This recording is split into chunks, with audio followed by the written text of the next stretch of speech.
Exhibit 3047.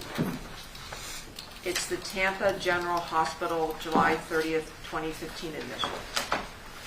The objection was that we didn't specify which pages. We're putting in the whole, it's a medical record of her admission to Tampa General for that month, and we're putting in the whole record.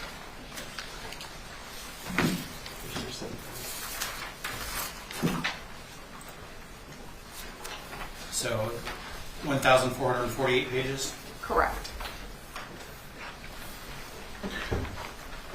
The TGA record, we asked them for page numbers because some of it is admissible, but most of it is based on, not most of it, there are significant portions that have hearsay within hearsay with no exception. Further, they have, quote, they're not even diagnoses, there's a lot of speculation contained therein by people who have absolutely no background training and experience in trying to state whether or not it was a particular diagnosis, conversion, Munchausen, CRPS. None of them would ever pass Daubert. None of them would be allowed as experts or even as treating physicians opining on that in this case. And so our problem with them is that they've got to be excised of the hearsay within hearsay without exception, and they need to be excised of any, quote, opinions by people that don't know enough to make that opinion.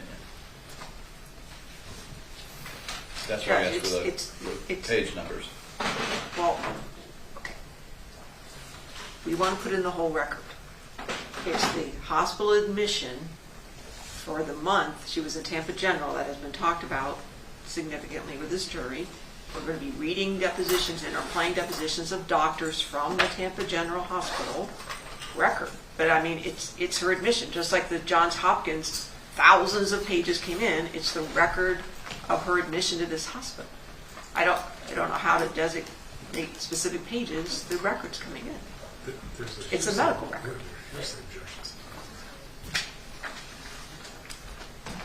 From my perspective, it seems like this jury is already aware that at Tampa General Hospital there was some attempted diagnoses that are unfavorable for the plaintiff. I think they already know that. I don't see the problem in just putting in the medical records. I mean, is there something specific you want me to look at, or?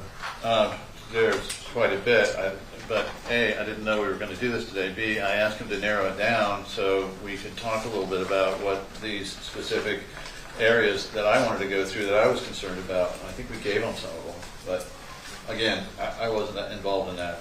We have a list prepared of the hearsay within the medical records. However, we weren't on notice that we were discussing this exhibit at this point.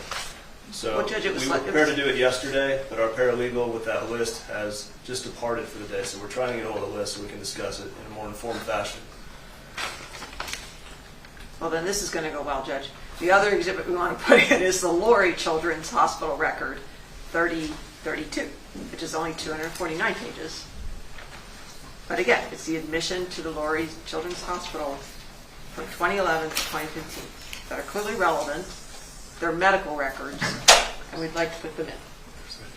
The same objection, Judge. Yes, a lot of them are statements for the purposes of medical analysis. That's an exception to hearsay. But there's also a tremendous amount in there of just back and forth of people that are not talking about particularly any of Maya's statement about medical treatment. And again, there was a ton of just sort of thrown out opinion in there, including from nurses and physical therapists and people that have no background training or experience and would never be allowed in the court of law to form a diagnosis on any of that. Well, the reality is, I mean, I'm not offended by the concept of putting in medical records. Okay. And so what I'll do is I'll give you the opportunity to get your paralegal to have a specific discussion. If you can point to specific pages that you're talking about, Sure. I'll look at that. But as a general rule, medical records, I have no problem with them coming in. And we stipulated to an awful lot of them, Judge. Not these, because they're on our list. Well, They're on the I will say that the continuation of whether things are stipulated or not is continuing. Okay. How about 3048? the Venice Regional Medical Center records. What's the This date? is Dr. What's the date of admission? I'm sorry, I don't have that new. Is this Dr. Mendez or Melendez? Venice Regional Medical Center.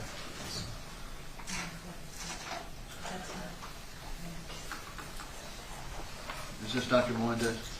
You're asking me a question you can't answer, Mr. Anderson. I'm looking for it.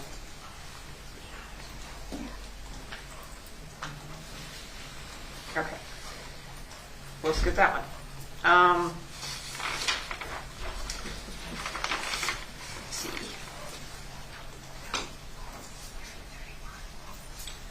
How about 3035, Moore's Children's Hospital records? Is all of this having to do with the same paralegal who's not here? How many pages is in the Moore's record? 253. Yes, Your Honor. Part of it's in, a couple pages of it, that were relevant material and discussed. Oh, yeah, it's beyond. We'll skip that. How about Dr. Mendez records, 3031? So we're still on everything Oh. from yesterday. Yes, these are all medical records. We're going to play depositions, Judge, today of medical doctors. One's from Tampa General, one's for, I mean, I don't think they're critical that they go in before we play the deposition not being shown. No, but we'd like to get them in. So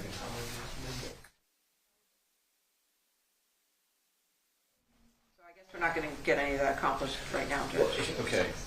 Menendez is a whole category unto himself, and we would object to portions of his deposition and have objected, although the court may well have overruled us for all we know, because I haven't checked the specific point. But our concern here is that this is an allergist who, after meeting with Beata Kowalski for approximately 45 minutes, comes up out of the blue with a, "This must be Munchausen by proxy," even though he can't diagnose and has no idea about CRPS, has no history, has no basis whatsoever. He just throws this out there. And that's the kind of thing that 409 was, or 403 was meant for, were these kind of circumstances where someone with no qualifications and no background training and experience, no foundation and no predicate in terms of investigating this, just starts throwing out a diagnosis in an area that he clearly has no clue about. So we object to his testimony coming in on that. He's a walking Dalbert challenge. Judge, it's a treating doctor. Okay. That doesn't. At some point, the defense is allowed to defend themselves. Why?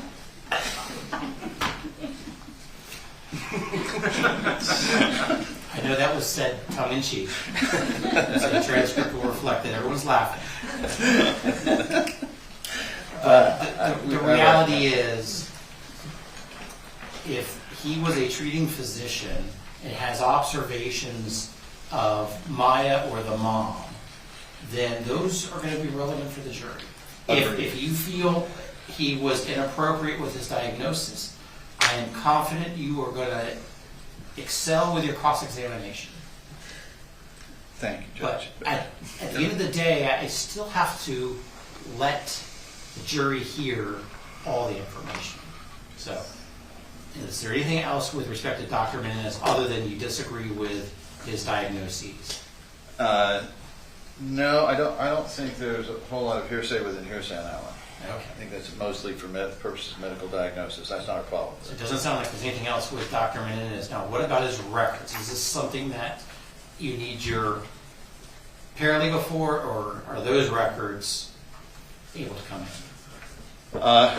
I'm hesitant to allow them to come in at this point. I don't know that it's going to make much difference to counsel because the court's going to allow apparently, obviously the court has reviewed and ruled on the deposition. So I don't know that they need those in order to play it. We probably would prefer to take one more look at it since, again, it is fairly voluminous. And our big complaint is the same thing about random. I don't even know if we call it diagnosis. It's not really even a diagnosis. That sounds like cross-examination. What? Everyone does. Oh, what, Judge? Cross-examination. Judge, okay. Do We do that's a have one problem. issue about a deposition that's being played today, maybe we should move to that. Okay. I'll be brief, Your Honor. We have 2 depositions we're going to play to try to fill the rest of today after this one. There's only one we'd like reconsideration of a court's ruling, and if I could approach. Okay. Who are we talking about? Dr. Behar Posey, she's videotaped for deposition as she unfortunately passed away. It's one section from page 30 to 42 that it deals with alleged false allegations of child abuse. It's giving me the 4 pages for one. Do you mind if I direct you to, well, you can take my copy. No. it's- No, it's that, it's not the, So, what's that? He doesn't like minis. My vanity gets me to not wear. Can we the put it up on the reading screen? glasses. No, just bring it to me. My arms are long enough so I can be able to see. Sorry. I got my go-go gadget arms going on here. It's,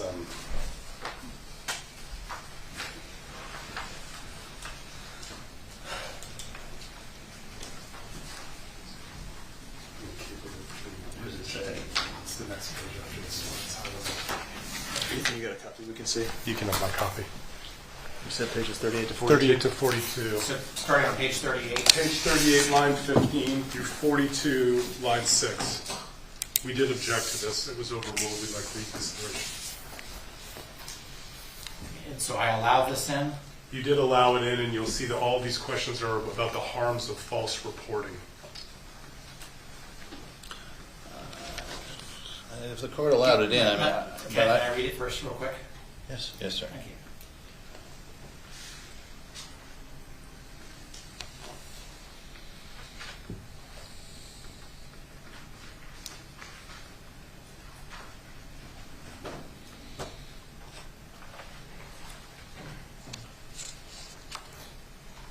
And remind me, Dr. Behar Posey's role. She was the emergency physician in the ED on October 7th.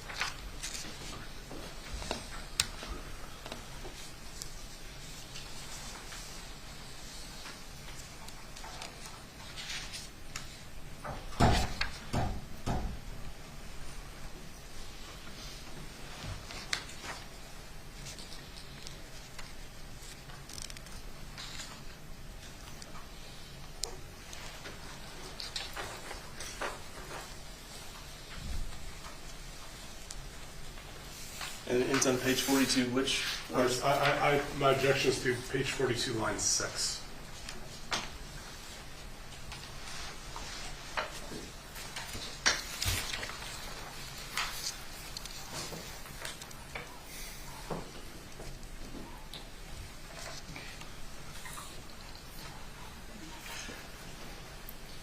Do you happen to have my rulings from that deposition, I do, Your Honor.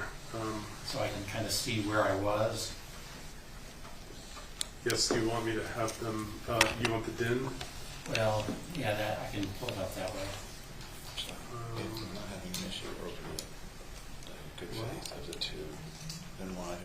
Your ruling was September 12th, 2023. I'm looking for the DIN, Your Honor. And it was filed September 12th, 2023. I'm looking for the DIN.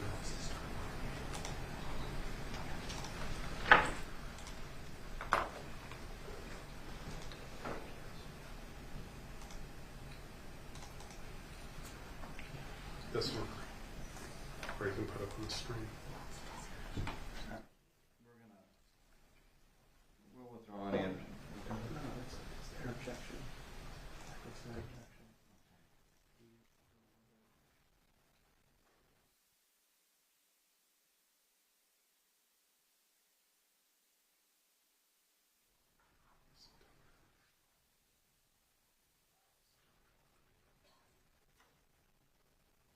Looks like it's DIN 3371.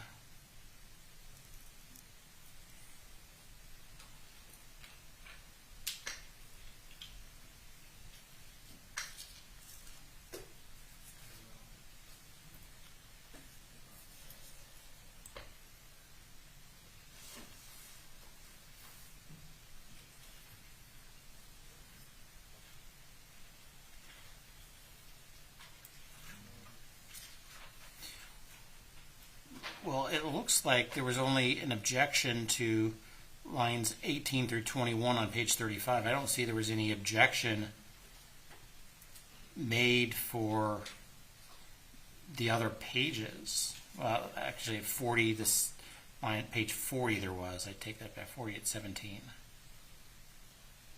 And to the extent we inadvertently failed to make the objection on the predicate questions in advance, we would like the court to consider that objection now. Okay, well, it looks like you didn't designate objections to page 38, 39 at all. So it looks like you started it at page 40, line 17, so We would respectfully request the court to rule on an objection that we're now making, understanding that we are making it for the first time now on those predicate pages, Your Honor. Your Honor, where did the objection that they made at page 40, line 17? their first objection in the area they're talking about right now was on page 40, line 17. And that continues through how far did they?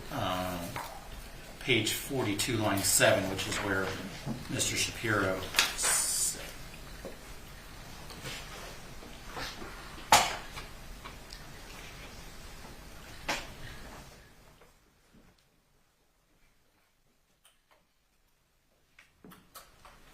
Would you like a response now, Your Honor? Yes, that's fine. Well, the relevance has been brought in by the defense's questioning of our witnesses, including the dissolution of marriages. They made an issue of the fact that at one point Jack and Beata filed for, made moves towards separation. Further down, it talks about damage to the child's psychological health from these issues. That is clearly relevant here since we have several witnesses discussing the trauma and PTSD. As far as I rephrased the question there, and the second question is not objectionable at all, it looks like. How many cases? That's not to the form. Or that, if that is to the form.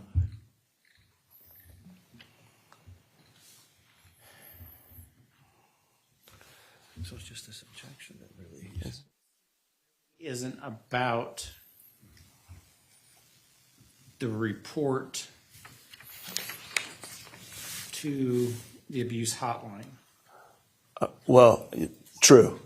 And the issue is whether, I've already found as a matter of law that there was reasonable cause to make the abuse hotline, so the hospital's immune. Understood. I disagreed with the case law that I had to apply, but I don't get the choice to avoid case law. I understand that. Now, I'd just like to point out that Dr. Bahar Posey is unique because she treated Maya Kowalski in the emergency room before there was any report of child abuse. Right. So her opinions about a diagnosis of Munchausen by proxy, given her extensive background with these issues, is relevant. That she didn't see anything of concern is relevant regardless of reporting. Her credentials, her background, it's very important that she didn't see anything of concern in what she observed in the emergency room. She handed over the patient, and then other doctors, less informed, did what they did. And we have a medical malpractice count in there about diagnosis. Well, but are you suggesting that on the date in the emergency room, this doctor was supposed to have understood everything there is about CRPS and be able to synthesize that? And then where do these questions go about her, I guess, tenure as a medical director in Hillsborough County? What does that have to do with medical malpractice? Well, Judge, in this instance, it's more about the decision to change a diagnosis that had been accepted by Johns Hopkins for at least the prior 6 months and arguably more in one evening. And we believe that her testimony as to the analysis process and what needs to go into it is relevant material to that. I think just like I did yesterday for you, and I said I probably need to reconsider, I think I'm gonna reconsider this, and I'll exclude. Now, I was never provided 38 through 40, so that looks to be sum and substance of 40, line 17 through 42, line 7. So why don't we cut 38, line 15 through 42, line 6? May I approach to retrieve? Yes. Okay, thank you.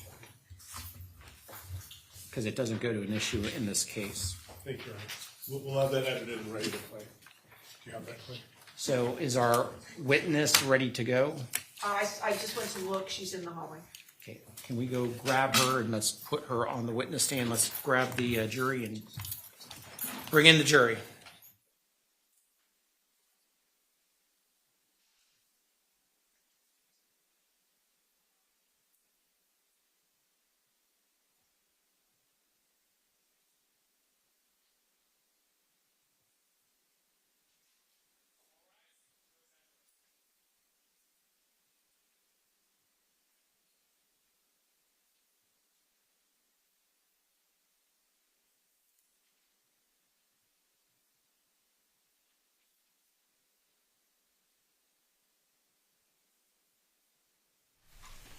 Okay, please be seated, everybody. Okay, members of the jury, did you have a good lunch? Yes. Glad to hear that. I want to confirm while you were away, you did not discuss this case amongst yourselves. You did no investigation. You received no information. Is that all correct? And did anyone approach you about this case? Did anyone see any media snippets about this case? Okay. We're going to get the witness. Is that correct? Yep. The deputy went, yeah.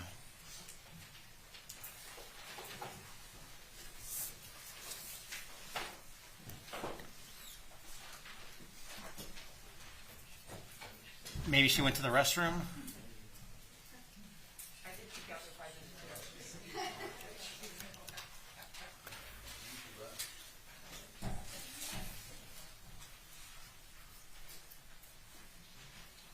There she is.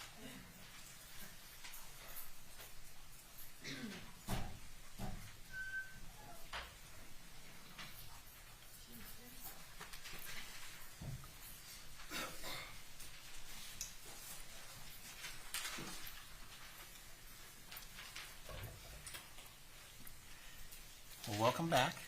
Welcome back to you. Thank you. How was your lunch? It was very short. Well, sorry to hear that.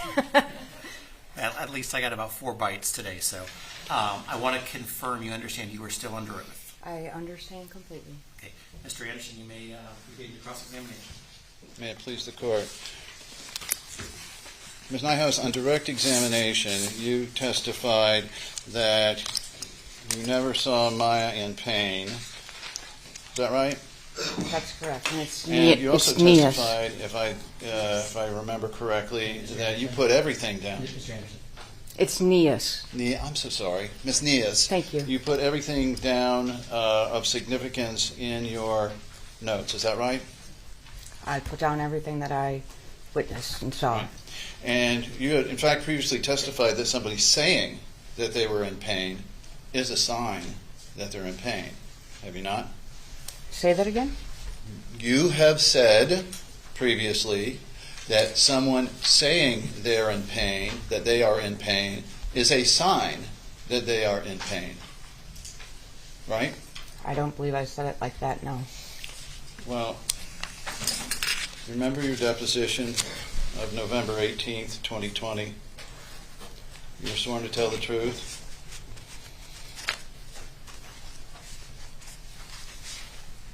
You remember that? Vaguely. Right. And I asked you a series of questions about how much you knew about rating pain. You recall You that? say rating pain? Yes. Check the extent that you don't know what page number. Page and line, please. Sure. Page 130, beginning at line 9. The witness is now a copy of the transcript. I can show it to her if she wants. If you could show it to us, please. May I approach? You may. Could, ma'am, read from yourself, line 9 there, down to 8, the next page.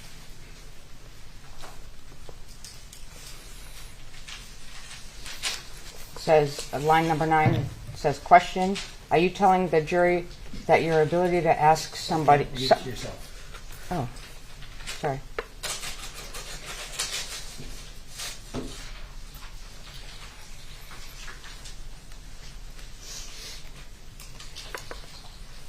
I never stated that I was an expert. If you look 3 questions before that, I believe you said you had training in it. I do. I've been trained, yes. Is it And? EMTI? And when asked about that training and what it was that let you know if someone was in pain by that training, you said by asking them, right? That's one way to ask somebody if they're in pain or to find out, yes. Right. And their response then, according to you, would be relevant as to whether or not they're in pain. True? That could be true. It might. Do what? If you could move the microphone a little bit, so...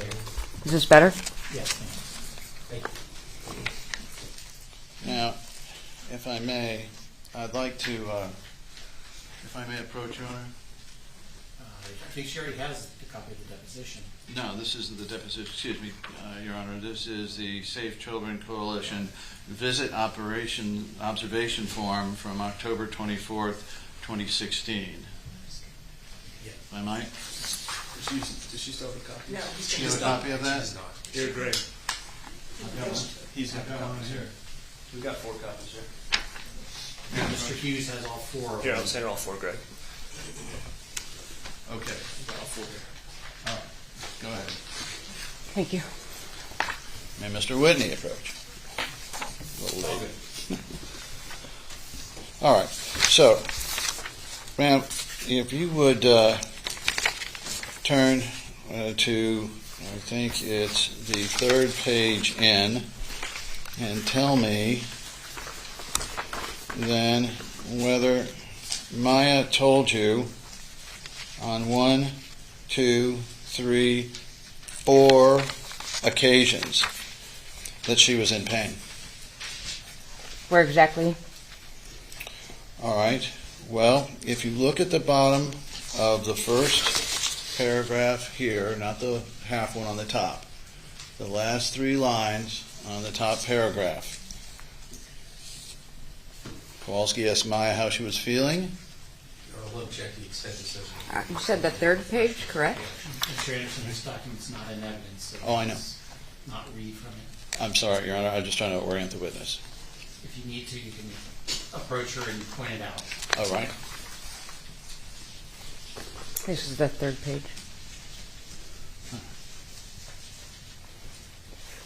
Right there.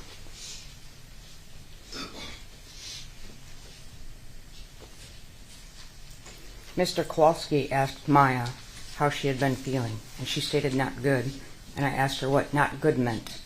She stated that she meant she is hurting. I asked her where. Maya stated it all over. The father lifted Maya up out of her wheelchair and We placed... can't read everything into number 2 here. If you look, that's the beginning word there. On the list for the next visit, Yes. You say? Maya pointed to her right forearm, stating her old IV site hurts bad. Down the bottom here, last 3 lines. Maya stated that she attended physical therapy. Your Honor, we'll object to the extent we're having a witness read something that's not in evidence. Does reviewing your notes refresh what you saw and heard? Yes, I...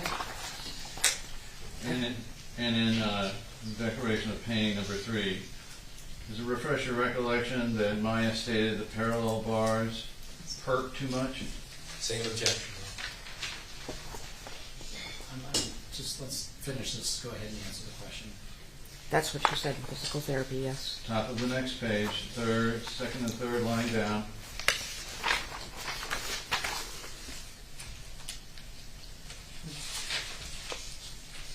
What did you want me to read? Well, just read to yourself, if I may, Your Honor. Why don't you just point it out to her so she can read it? No, I herself? see it. What do you want me to read? To yourself. Again, we'll object to having the witness read something that's not read. And what I want you to do is, you can read your note. If it refreshes your recollection of what you saw and heard, and then answer his questions, hopefully without reading your note. Okay, what is your question now? Would you agree with me now that at least 4 instances in your report, Maya Kowalski stated either she was in pain or that she was hurt or hurting? She stated that the physical therapy to help her was hurting her, yes, and she stated that she sometimes sleeps and wakes up with pain. And more than that? And then what? And more than that? What do you mean and more than that? An old IV site Oh, the old IV site that she got in Mexico. really hurt? She didn't say not a really, Mexico. she said that it hurt. That's not an IV site, ma'am. And then, That's exactly what she then said. on the bottom there, what is it? Just a refresh your recollection as to what Maya stated about whether or not she's hurting. In the last paragraph? No, ma'am. The bottom of right here. You could go and Show her again.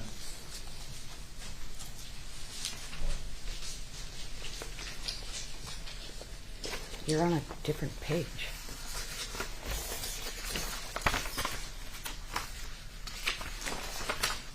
Your Honor, we'll object to the witness read something that's not in evidence. Not proper impeachment. Didn't I just read this? overruled. You can finish. This is the same thing I just read. Does this indicate, again, that Maya said she's not doing good, that she was hurt? Mr. Anderson, this is all about refreshing our recollection. Is your recollection refreshed, ma'am? Yes, this is what I just said that she said. And so Maya did state she was in pain. She did. However, she didn't display any signs of pain. Not once. She played like a normal little girl. Okay? But if telling you you're in pain is a sign of pain, she gave you 4 different signs she was in pain. Did she not? She stated at 4 different times that she was in pain. Physical therapy that the hospital gave her to help her. She stated that she was in pain from an old IV site that she got while she was in Mexico. She stated that she woke up in pain, and she stated, I can't remember what the first thing was, that she hurt. However, just somebody saying that and not showing you any signs or other symptoms that she's in pain is not an actual portrayal in my EMT profession to be the whole picture of pain. Ma'am, all I ask you is whether 4 times Maya expressed that she was in pain in your report of October 24th. I said yes. I read them to you. Let's look then at your next one. We might. Your October 27th report. Can I approach you, Mark? Amen. So on this second page, at the bottom of this paragraph. See here? Mm-hmm. Does that refresh your recollection that Maya said she was in pain all over? Maya did say that, yes. Let's look again at the next page. Bottom paragraph here.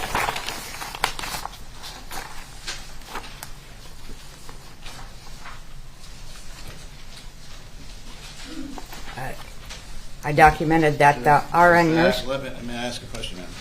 Does that refresh your recollection that Maya mentioned that she was in pain when you first arrived? Say that again? Does this refresh your recollection that Maya told you when you came in that she was in pain when you first arrived. Maya did not mention any pain throughout the visit, except for when we first arrived. Right. And then somebody came in to give her tramadol. Do you know what tramadol is, ma'am? I do. That's a pain medication, right? Correct. And during the course of this, did you have Charlotte Laporte, with you? At this visit, Yes. I do not believe Charlotte was with me during this visit. All right. So during the November visit, was she with you? If you recall? November 4th? Yes. Yes, Charlotte was with me.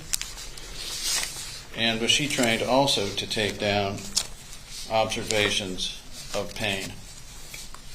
I can't speak to what the case manager has been trained for.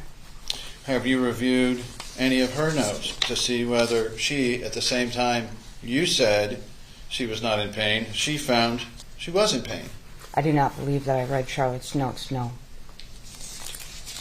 You also said that you believed that Maya's feet never turned in. Is that right?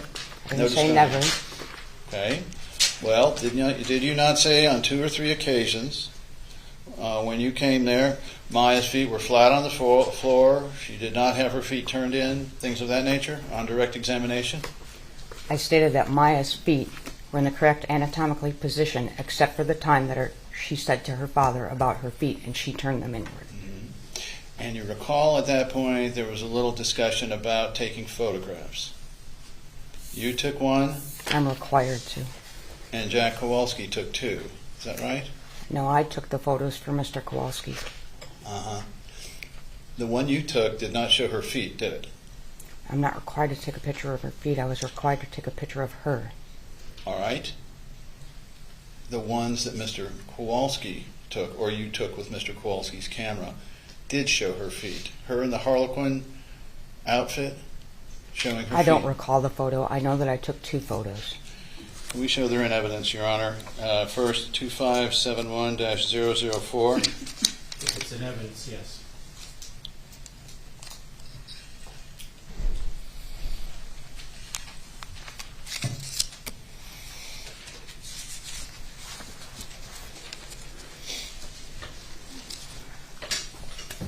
Do you see her feet turning inward there?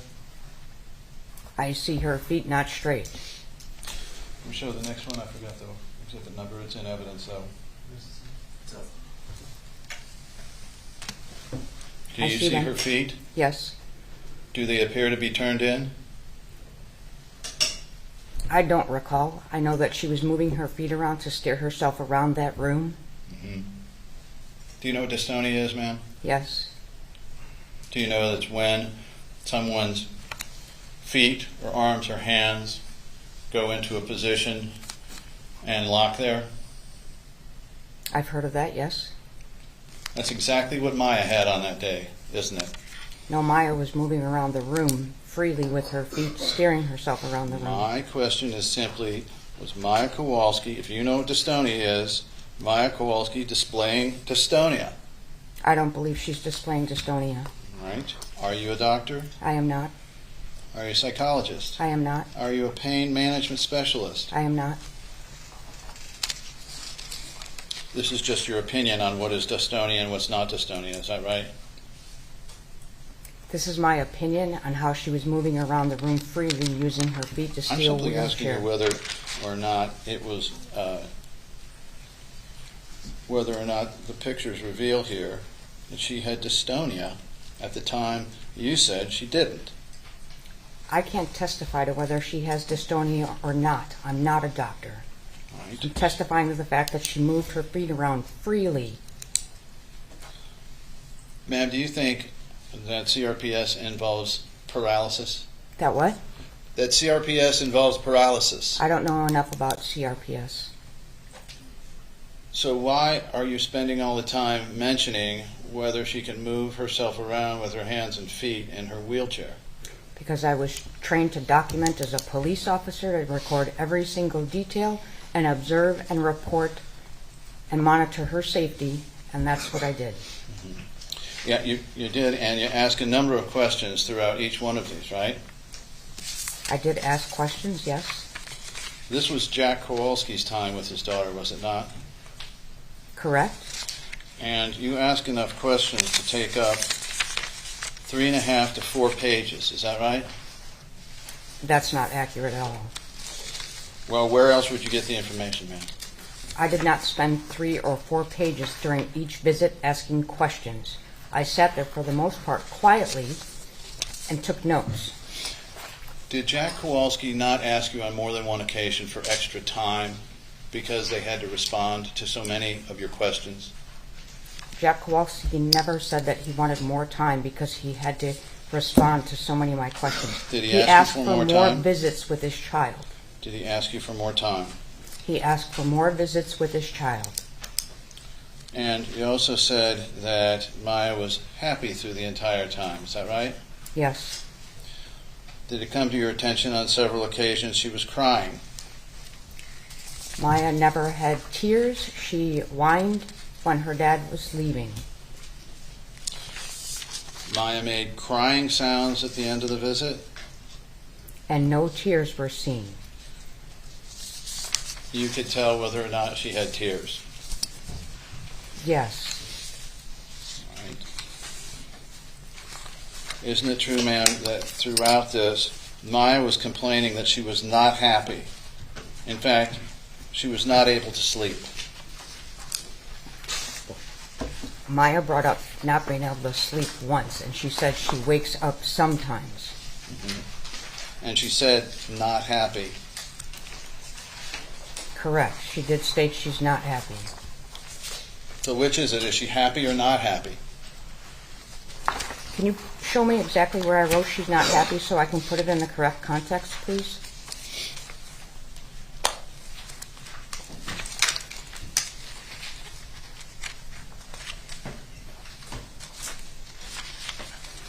And while I'm finding this, didn't she tell you on more than one occasion the hospital staff don't care or doesn't care? I don't recall. Again, take a look at your visit of 11/4/2016 at the very middle of the page under where it says mermaid picture. Second page. I see it. Does Maya express to you that the hospital staff doesn't care? Improper impeachment treated on the topic of evidence. Sustained. I see it, yes. Does that refresh your recollection of Maya stating that she believed the hospital staff doesn't care about her? Maya stated that, yes. Your view was that the staff did care. Absolutely, the staff cared. How many of the staff, well, I don't see here any interviews of the staff. Did you interview all the staff? When you refer to staff, who exactly? I don't know. The social workers and the nurses around. I spoke with the social workers. I also spoke with the 3, I don't know if they were RNs that came in the room. Yes. And where is that documented what they said?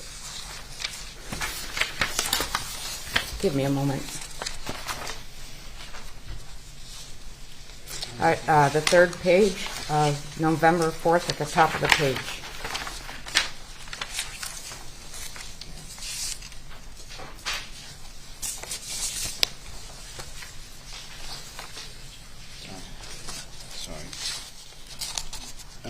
Where were you saying? The third page, November 4th, 2016, at the top of the page, it starts, 3 nurse practitioners came in. Okay. She said that Where's the interview where you ask any one of them all about how Maya's doing? they stated that Maya is a completely different No, person, I'm that not she's asking you doing that. well. I'm simply asking you where it is that you put down the substance of an interview. I didn't interview them. They were speaking to everybody in the room on how well she's doing. You That just- she's a completely different person. And I believe you just testified that Maya never had tears in her eyes, right? Correct. Maya did not have tears in her eyes. Take a look at November 4th, 2016, and go down to the, right above the center of the page. I can show you if I may approach. May approach. To refresh your recollection for me to show you. Sure.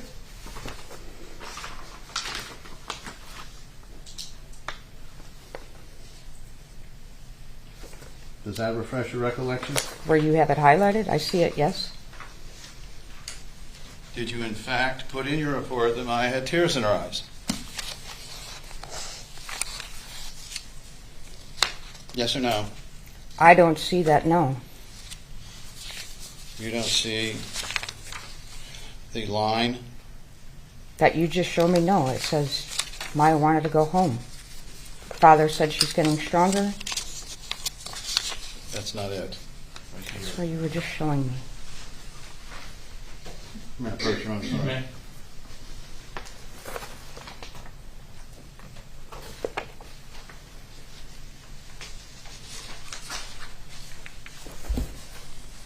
I did write that she had tears in her eyes. So that's I did not what, recall three that. times you told the jury something and it wasn't correct?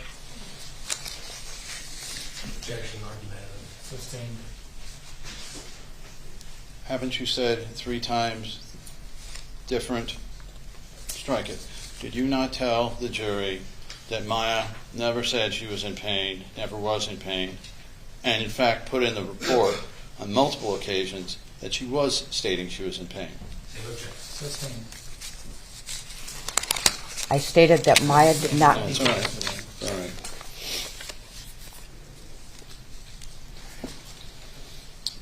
Again, did you review Charlotte Laporte's report of November 4th when she came with you? I don't recall reviewing her report at all. Well, is there anywhere in your report of November 4th, your report, where you document that Maya said that she had been dropped on a couple of occasions and it hurt her? I recall that conversation. I don't know if it was on the 4th. Okay. And that she was not happy and not able to sleep because she was in pain. Did you document that? All in the same sentence? Because I don't think it was the same sentence, but I recall those, yes.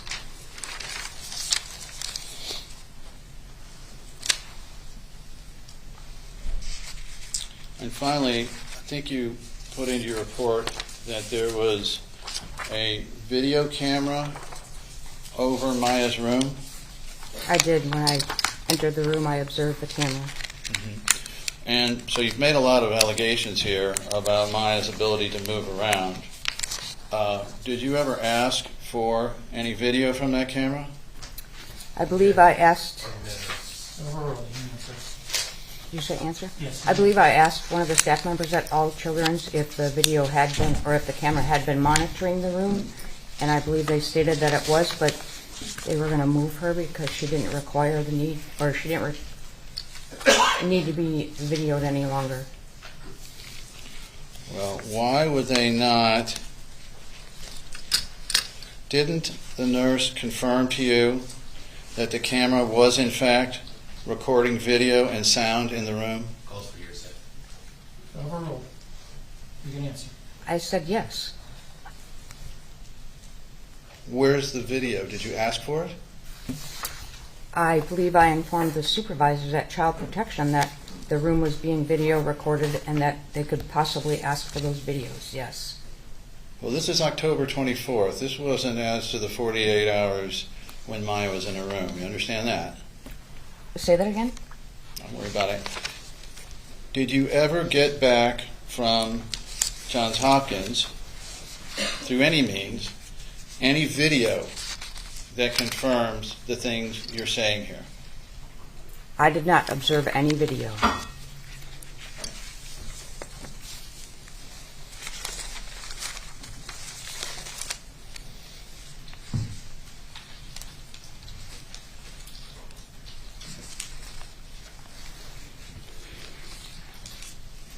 And in terms of where you got your information for all of these things, it's safe to say that you weren't living at the hospital through this period of time, correct? I don't understand the first part of your question. You were there for about anywhere from, counted it up, 7 to 7.5 hours on 4 occasions over the course of 2 weeks. True? Correct. The rest of the time, you have no idea what was going on, do you? I was not at the hospital other than those 4 times. And in those 4 times, you gathered information from the hospital, did you not? Yes. Your witness. No questions at this time. Members of the jury, do any of you have any questions?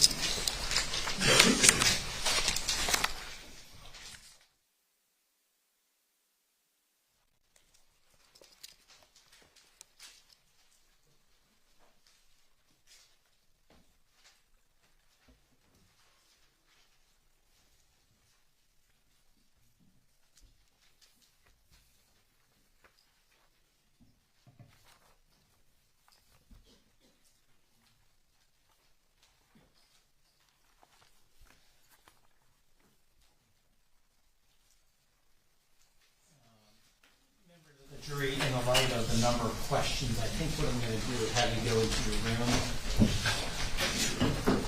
Do not discuss this case amongst yourselves. Do not do the investigation and receive no information. All rise. Jurors exit.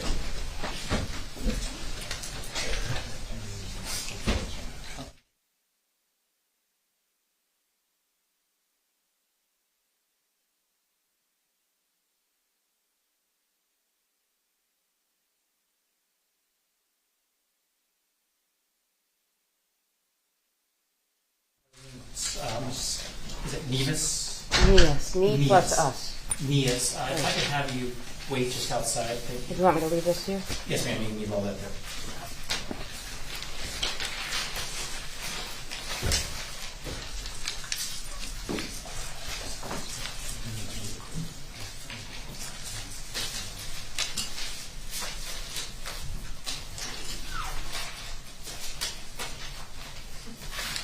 The witnesses now out of our presence. Well, I'll probably have to come up so you can look at the paperwork, but the first question in the Harley Quinn picture, how many charms are on that bracelet? Did you see evidence of lesions or abrasions at the point of contact? No objection. No objection. Okay, so on red number 2, what was the reason the observations were stopped? I don't know that they were. I don't know why she didn't go back. Maybe. She knows. She doesn't know, but I'm ask her. I don't know if it's going to get to a court order, Judge. I don't know. Yeah, we object. There's no court order on that. Well, Her observations, or are we talking about, I don't know if the question was asking her supervision or the observations that were being made by the video recording allegedly. I don't know, Judge. My concern is that it's asking why did she stop going? She only went for 4 visits, and I think that goes in court orders. And if it has to do with video monitoring, I don't think the witness would have to. I think this has to do with her observations. Why did she stop going after I asked a series of questions about 4 over the course of 2 weeks? Okay. Well, she was brought in to talk about her observations, so I don't know. the fact that she stopped coming, if it was at the behest of the dependency court or the DCF, or I don't know why I don't know the answer, Judge. I just, because of the court's rulings, just raising the specter that I don't know what her answer is going to be, and it could possibly be entering into that. Please the court and help the court. I think the witness has told me before that she went there. She was told to go there. Supervisor told her to go. But she went there. I'll think about that one. Let's go on to the next one. Red number 3, you were asked on your observations of Maya and gave your description. are you asserting to this juror that during that first visit that Maya and Kyle and possibly Jack were occupied with themselves in a, I think it's giddy, in oblivious way while your team searched through the room, bags, fridge, and confiscated items and removed items, or was there any signs of questions or resistance from Maya / Jack? No objection. Yeah, we object. This is argumentative. It asserts facts, not evidence. It goes to what DCF's perceptions are in terms of what was taken, what was not. Well, This goes the to biggest concern, I'm sorry, is that this is this juror's interpretation of evidence, Judge. No. And they're confusing things between the first, as to who removed stuff and. The defendants brought out that information, and it was an issue before the jury as to her ability to observe. And it's a factual question. How were they reacting to her going through the room? And it also goes to her ability to perceive things if she's preoccupied doing that. I'm going to overrule the defendant's objection. I will ask that one. Let's move on to red number 4. There's a couple questions on this one. Your testimony for your 4 occasions to observe Maya portrays Maya as having some physical difficulties but able to move about and get around via her wheelchair. Is that correct? So far in this trial, the jury has been presented with a plethora of photos and videos of Maya taken by both the parents and staff at JHatch. Does your team, you, or the hospital possess any photos or videos to corroborate your testimony? No objection. No objection from the defense. Red number 5.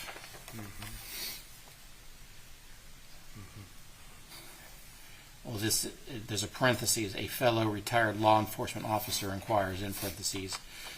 You several times referred to a reported, quote, pain, end quote, was from an old Mexico IV.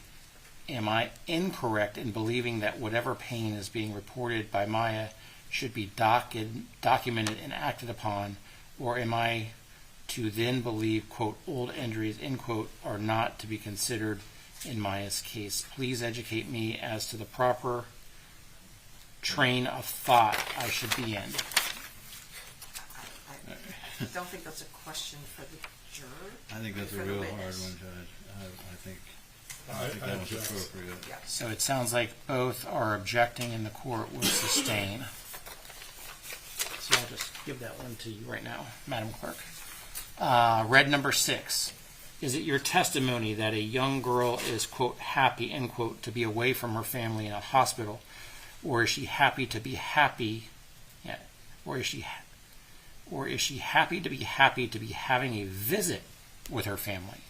Next question. Are you saying that a person is not in pain if they say they are in pain if you do not think you see symptoms of pain? As a person that works in the healthcare profession, are you not to believe what a patient says their pain is? Did you not say her room was completely organized? In the photo we just saw, the couch was not organized, neither was the floor or her tray table. What part of her room was organized? All fair. No objection.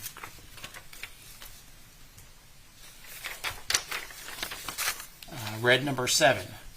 First question, did CPI check investigator Beata before taking Maya, and what did they find? Next question, do you know what CRPS is and what are the symptoms are, and have you been trained on how CRPS pain react to patients? No objection. We have to object to the first one based on, The first one? yeah, based on the instructions that defense counsel to move it along and get away from the CPI, CPT discussion. I don't think she can speak to the CPI. That's fine. No, we agreed at number one is not. Okay, it sounds like there's a unanimous decision on not to ask the first question, and I agree with that decision not to ask it, and we will ask the other one. I'm sorry, Your Honor, I don't recall the second one. Here it is. So that leaves us just back with red number 2. What was the reason the observations were stopped? What do you think she's going to say? Do we want to review that with the witness? I'm going to do that, but I want to know what you all think she's going I to say. think she's going to say the observation stopped once Maya was released from shelter. I think she's going to say that there was other people within her organization that took over, and she was only there for some of them. Well, Your Honor, may I comment? I'm sorry. I think the difference is it went from supervised visits to unsupervised visits, and that's a court order. I think that's why they're stopped. But I don't know. okay. Let me bring her in, and I'll ask her only that one question. If we have some follow-up questions, can I ask Ms. Crowell's anything unexpectedly have some issues with my throat? Didn't anticipate it. Well, if you're sick, then I know you were sick the other day, so if you feel like you need to leave, yes. It's my throat. I don't know what happened. It just, That's okay, but I got it. yeah. Thank you. Okay. Can someone grab the witness?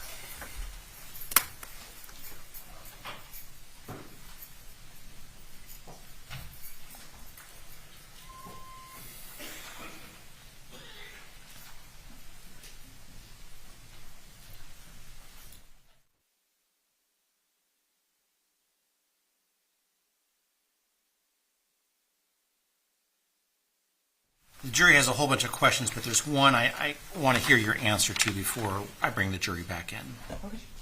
Okay, and feel free to sit down. Okay. Thank you. What was the reason your observations were stopped? Oh, I believe the case transitioned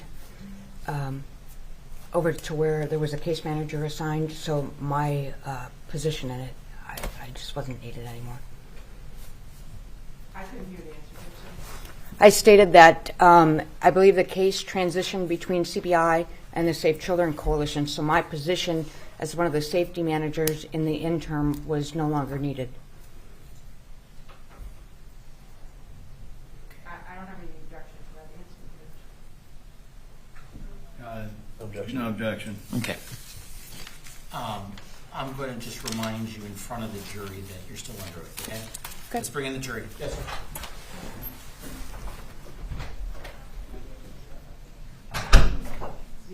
Madam Clerk, Sarah said that's what she needed.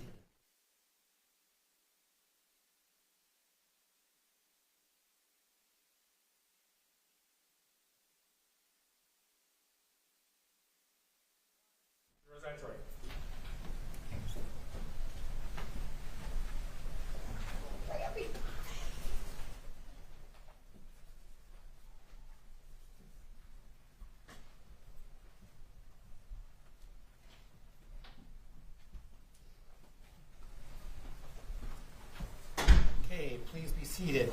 Members of the jury, I want to confirm while you were away, you did not discuss this case amongst yourselves, you did no investigation, and you received no information. Is that all correct? Correct. And that no one approached you about this case while you were away on that break? Correct. And you did not see any media write-ups about this case or any clips or anything like that?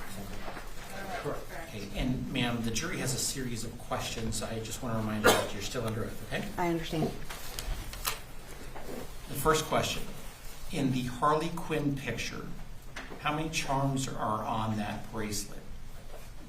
I would have to see the photo again. Why don't we bring up the photo?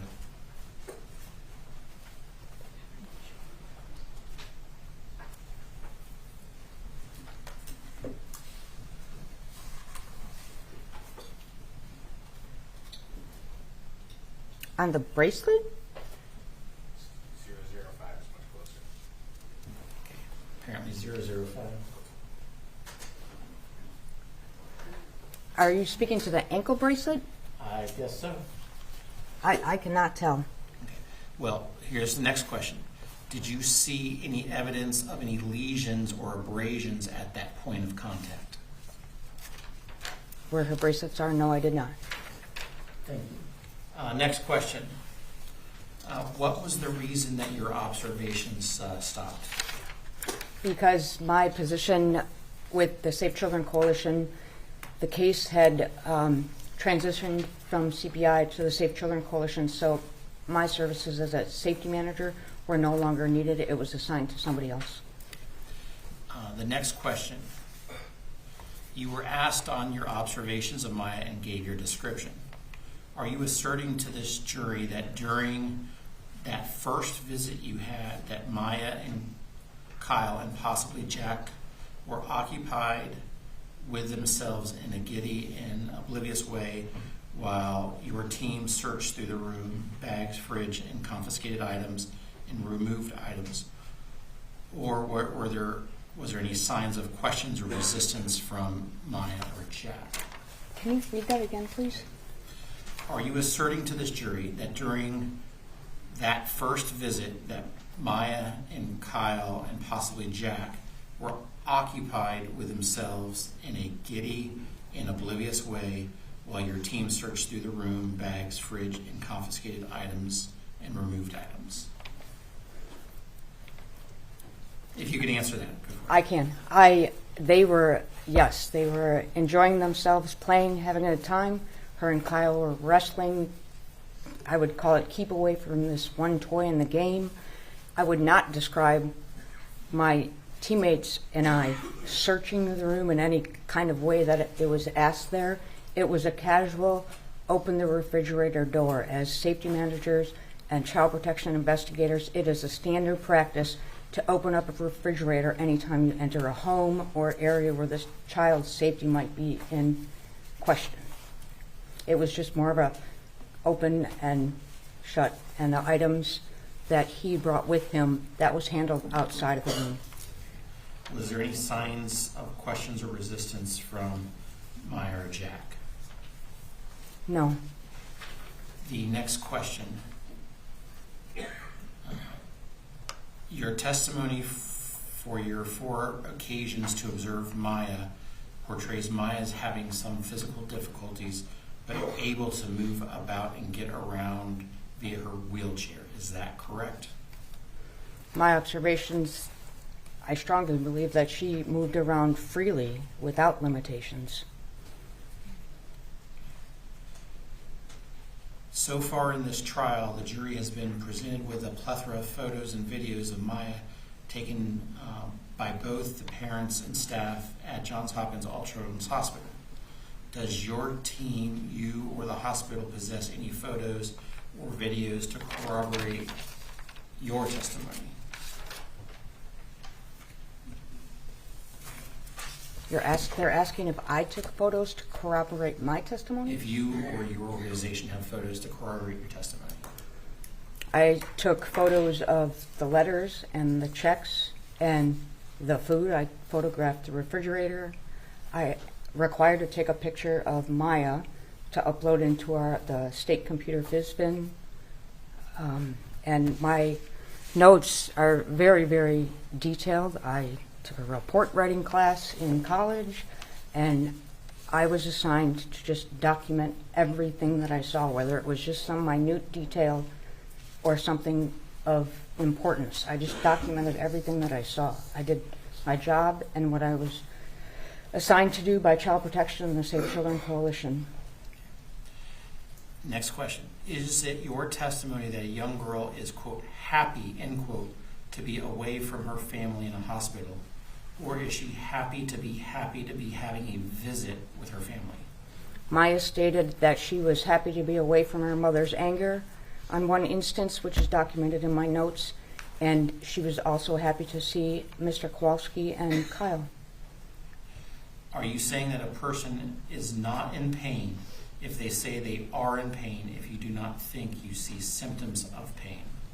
As a person that works in the healthcare profession, are you not to believe what a patient says their pain is? I'm stating that a person can say that they're in pain, and the person evaluating you would say, where? Does this hurt? Does this hurt? She would verbalize that, but she literally showed no signs of any kind of pain. She roughhoused just like my grandson, like your children. She did all of that, and I don't want to say never. I do not recall her ever once saying, ouch, don't do this. Kyle, get off of me. Hey, let's not wrestle and do this. Mr. Kowalski did not stop this roughhousing. He just let it go on. When I thought that her safety was in question when she bent way down to the floor, Mr. Kowalski didn't state, hey, don't do that, you could hurt yourself. None of that happened. They were playing like brother and sister and happy to see one another. When somebody says they're in pain, you should also ask other questions or see other signs or symptoms of them being in pain. Doctor pushes on your abdomen, you go, ow, okay, that's that. They said they were in pain, now it hurts here. So you need more information before you can state about all of this pain. She never once pushed her nurse's button and asked for any pain medication. All of the visits, what did he state, over 7 hours? She never once pushed a button and said, hey, I'm in pain, can I have something? Absolutely nothing. The next question from the jury. Did you not say her room was completely organized? In the photo we just saw, the couch was not organized, neither was the floor or her tray table. What part of her room was organized? The part of her room over to the left side of the bed by the window. She had all of her shoes lined up by the chair and far under the chair. I'm not sure what photos they've seen. Next question from the jury. Do you know what CRPS is and what the symptoms are, and have you been trained on how CRPS pain reacts to patients? I am not a doctor. I've not been trained in CRPS. To be honest with you, I would have to sit down and Google it. It's a complex pain disorder. I know a very, very basic knowledge of it. I believe it stands for chronic repetitive pain syndrome. That's my basic knowledge. I would have to Google it. That completes the asking of the jurors' questions. There were a couple I couldn't ask, but I asked most of them. Ms. Croyles, do you have any follow-up? Just one, Judge. With respect to your role and observations that you made and that you documented in detail, you were there as an independent observer on behalf of CPI, correct? That's correct. But You were not associated with the hospital. I'm absolutely not associated with the hospital. I was signed by Child Protection and the Safe Children Coalition, and I did what I was told to do by them. Thank you.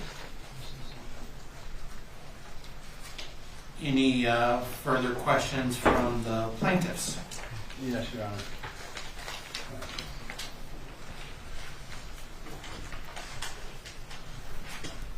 So you said that Maya, through all this, never complained of any pain. She never complained of any pain the whole time you're there, right? I thought we just went over all of this. Okay. What about when somebody touched her, like touched her leg or something? Did you testify that that wouldn't bother her? I can't tell you what would bother Maya or not. Isn't that what you just testified about? What bothers Maya and what does not? I would not describe it as that, no. Well, in fact, it sounded like you were almost making an argument rather than coming in as an independent witness, didn't it? No, it's not. Sustained. You felt the need to throw in every single fact you could possibly think of, regardless of whether or not it was responsive to the question, didn't you? I'm going to overrule that one. You can answer that one. I have no hidden agenda. I came in here and I described my job. That's it. Isn't it true, in one of your reports, you documented that when one of the nurses tried to touch Maya's leg, that she, to test what pain level it was, she touched it lightly, and Maya squirmed and yelled, "Stop it, it hurts." I don't recall that. May I refer? You may approach the witness.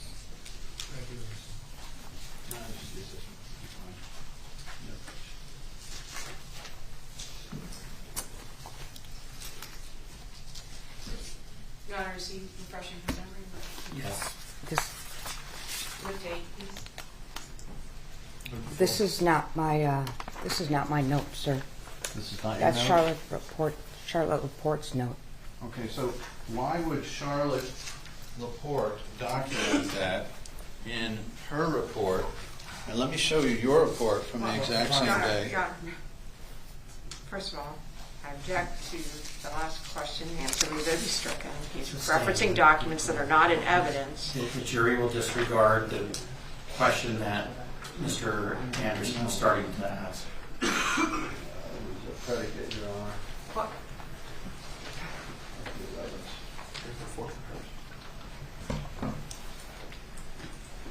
May I approach? Your Honor, Why don't you before- show Yeah, Ms. please. Crowell? Sorry, I thought we gave you a copy. Well, I don't know what, I can't see it from here, sir. This is hers? Yeah, it's hers. No. Why don't you all come up here?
You may approach.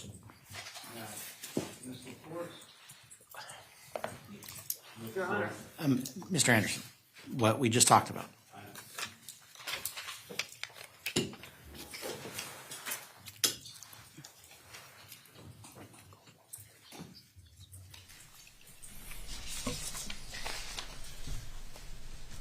Do you recall if you said anything in your report would refresh your recollection to see whether you said anything about someone touching Maya lightly and her I don't taking recall away? that. May I approach?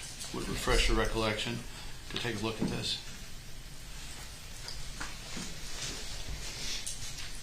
Just look at it for yourself. Did you have a specific spot in here? I was simply asking you, ma'am, if you had documented that a nurse practitioner had touched Maya lightly and she had reacted to that. I don't recall. But I'll read through this real quick and look.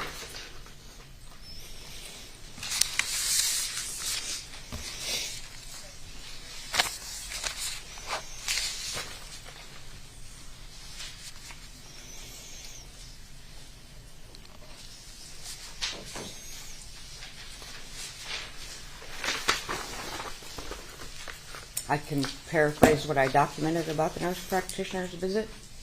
All I want to know is if you documented the same thing that I don't. Ms. Laporte documented I the did not exact same read day. Ms. Laporte's report. I have no idea what she documented.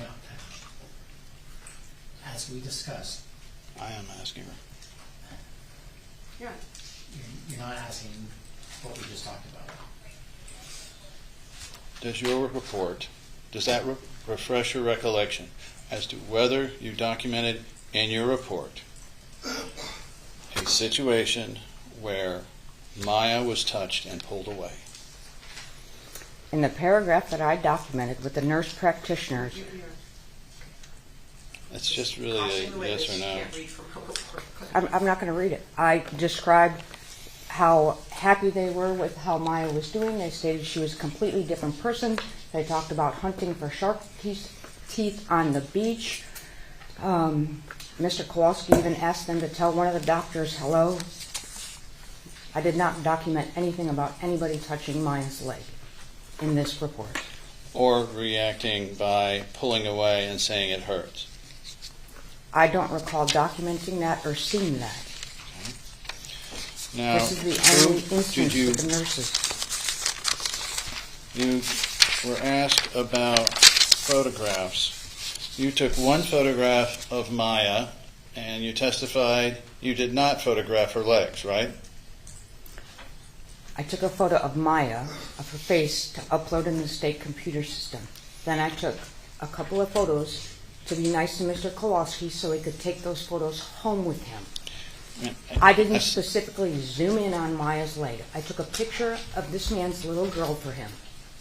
That's what I documented and took a photo of. Ma'am, all I'm asking you is, do you have any photographs, as asked by the jury, to document what you're saying, or film, or video, anything visual, to document the things that you're saying here?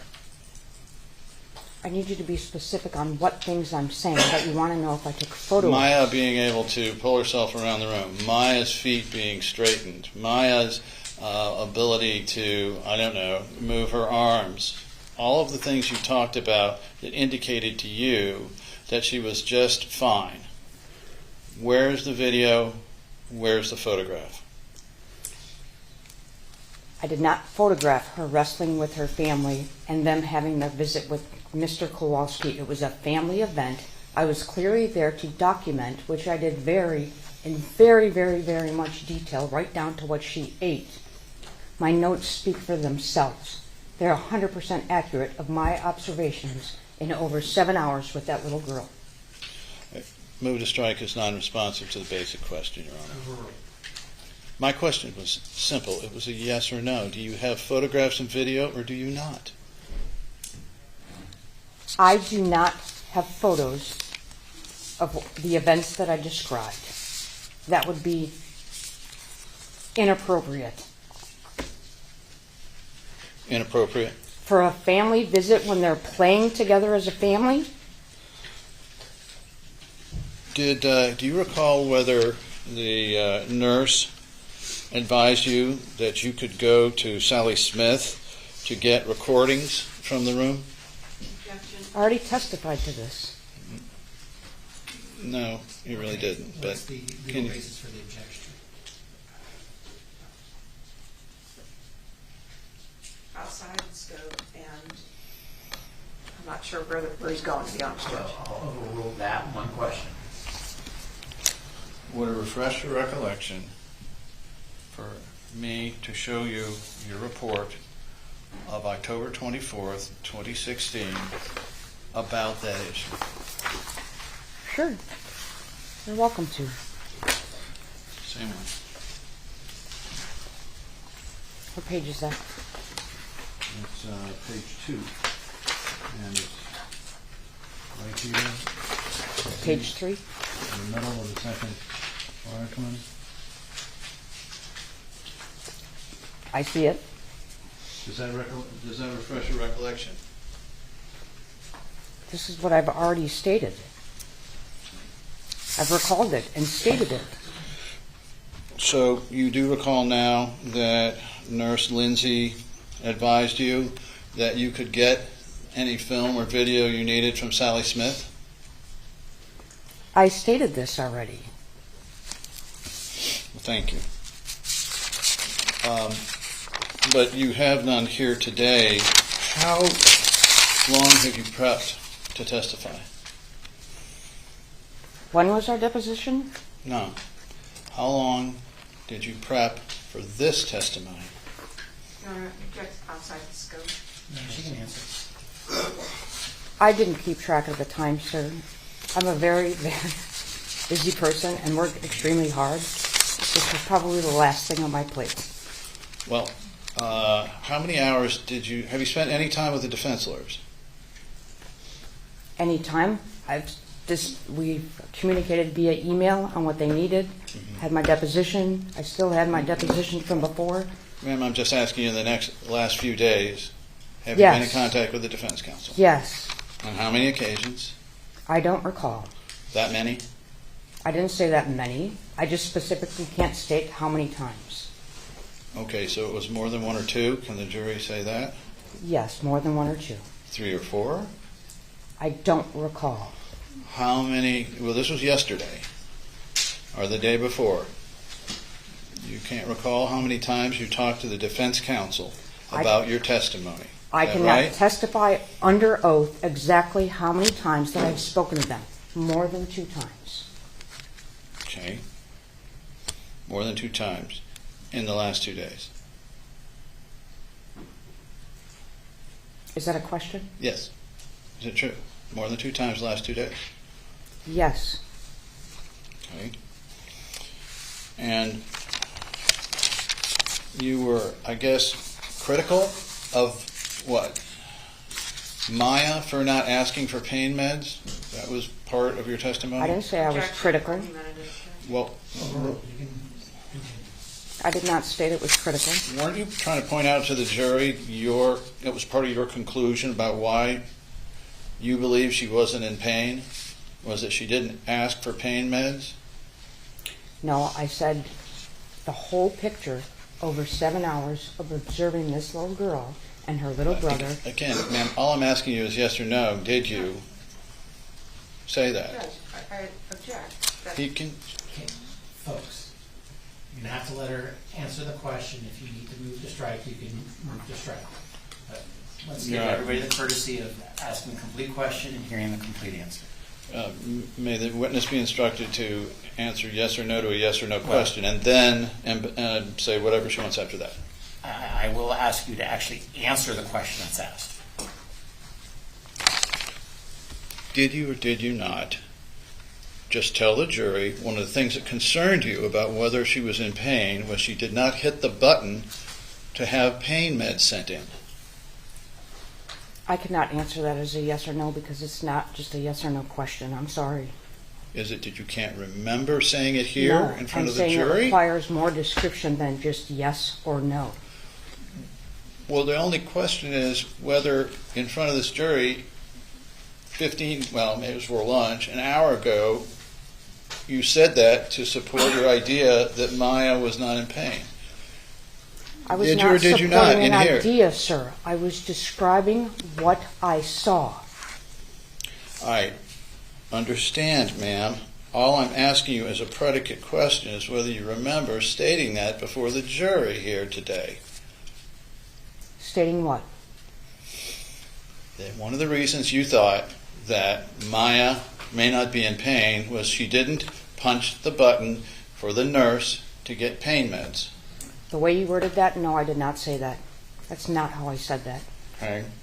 Well, are you aware then that Maya Kowalski was getting regular doses of tramadol? I can tell you that Were you aware of that? I was aware of one time. Okay. So you think it was only on this one time? Is that your conclusion? I'm not here to think. I'm telling you what I saw. Okay. And what is tramadol? It's a pain med, like we said an hour ago. It's an opiate pain med, is it not? I don't know the definition of it. I couldn't tell you the contents of it. I know it's a pain medicine. But in any event, Maya was receiving opiate pain meds during this period of time, at least once, right? Maya received tramadol one time under my observation. Do you know how much she took and when she took it in relationship to any of the scenes you report? No, I can testify that the nurse came in the one time for tramadol. And you were also concerned with Maya sitting crisscross applesauce, right? With her saying that, No, with you seeing that. I observed and reported that she was sitting in an Indian-style position, crossing her legs on many, many occasions. And this proved to you what? When Maya sat Indian-style, she did not verbalize any signs of pain over and over the many times that she sat that way. Do you have any training in physical therapy? I would not call it training, sir. Some. I have been to many physical therapy appointments with patients, and myself. So you must be aware then, as two physical therapists have testified before this jury, that when a child has low back, leg pain, that is the most comfortable position for them to avoid pain. Surely you know that. Objection, argumentative. Sustained. Do you know that a child with low back, leg pain, and leg pain often sits crisscross because that is the best way to prevent pain? I've never heard that. Nobody informed me of that.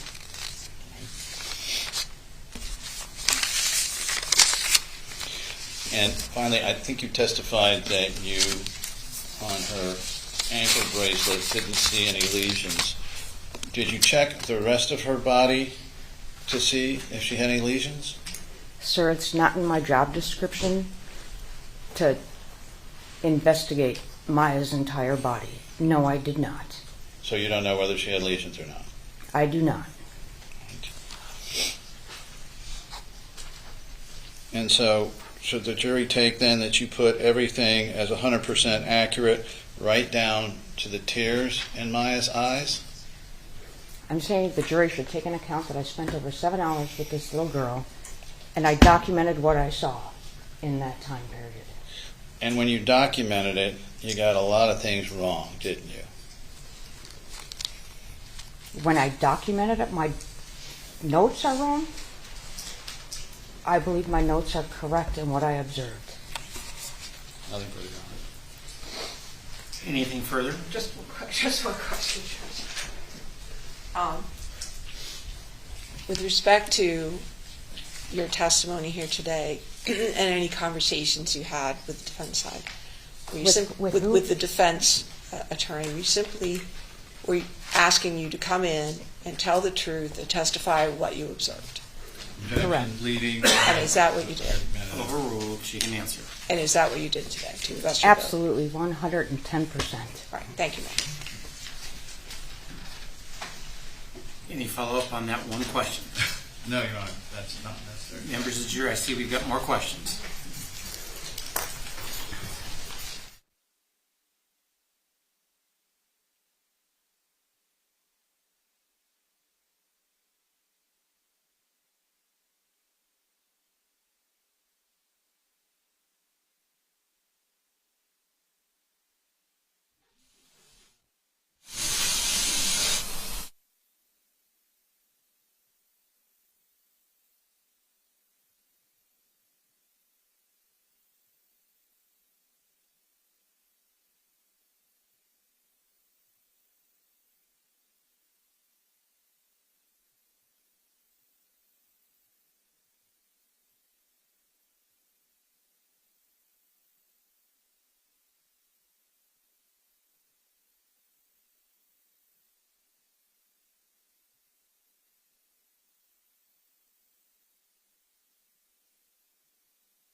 Hey, and members of the jury, just as a reminder, all documents that are actually in evidence will be back with you. Those that are not in evidence will not be back.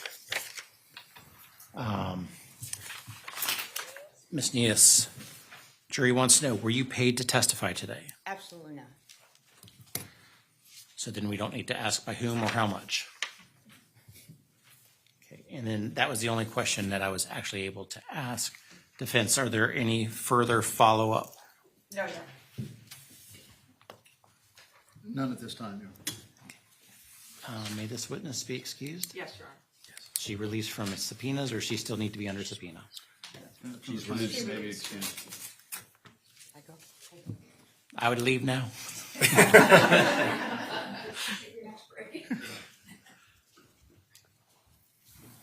Okay, let's see here. We came back in at 1:40, so we're about an hour and 20 minutes. Do you have something really short, or is? We have 2 video depositions. One runs about 50 minutes, one runs about an hour 10. So you heard that. Do you want to take a break now? Do you want to do the 50-minute one now and then take a break? You want 5 minutes now? That's fine. Oh, you want to do the 50-minute one? Okay, the jury is requesting to do the 50-minute deposition. Am I hearing that correctly? Okay, so tell us who you are calling, and I'll. Which one's the shorter of the 2? Hold on, Your Honor. I'm trying to figure out which one's the 50-minute one, Judge. Well, that's okay. I'm just trying to figure out the lights. How much? Okay, then we will be calling Dr. Behar Posey as our next witness by video. Yes, you may. Just make sure that cable is not on.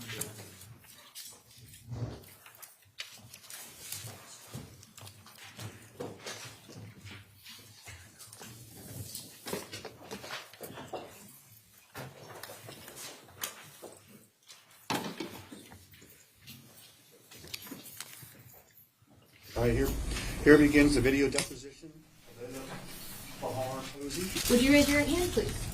Do you solemnly swear or affirm that the testimony you're about to give in this cause will be the truth, the whole truth, and nothing but the truth? I do. All right, doctor, you're currently employed at Johns Hopkins Ultrasound Hospital, Yes, I am. and you worked there in the fall of 2016. Yes, I did. And just to orient the jury, you understand we're here to ask you questions today about the care and treatment of Maya Kowalski by Johns Hopkins Ultrasound Hospital and yourself. Yes. Okay. Exhibit 3 will be plaintiffs 04069 through plaintiffs 04077. It's a 9-page physician note. Okay. You have that in front of you, doctor? Yeah. And you want to make that 3? Yes, sir.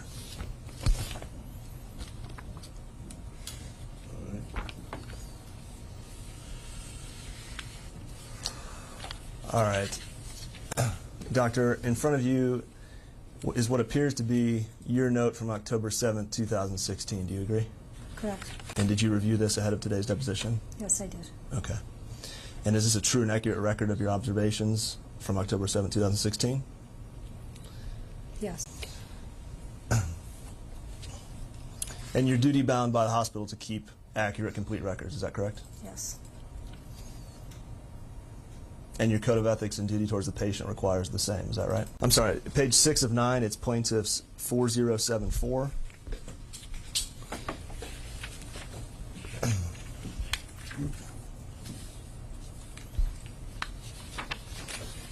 And on that page, about 2/3 of the way down, you see medical decision making and then an entry for differential diagnosis.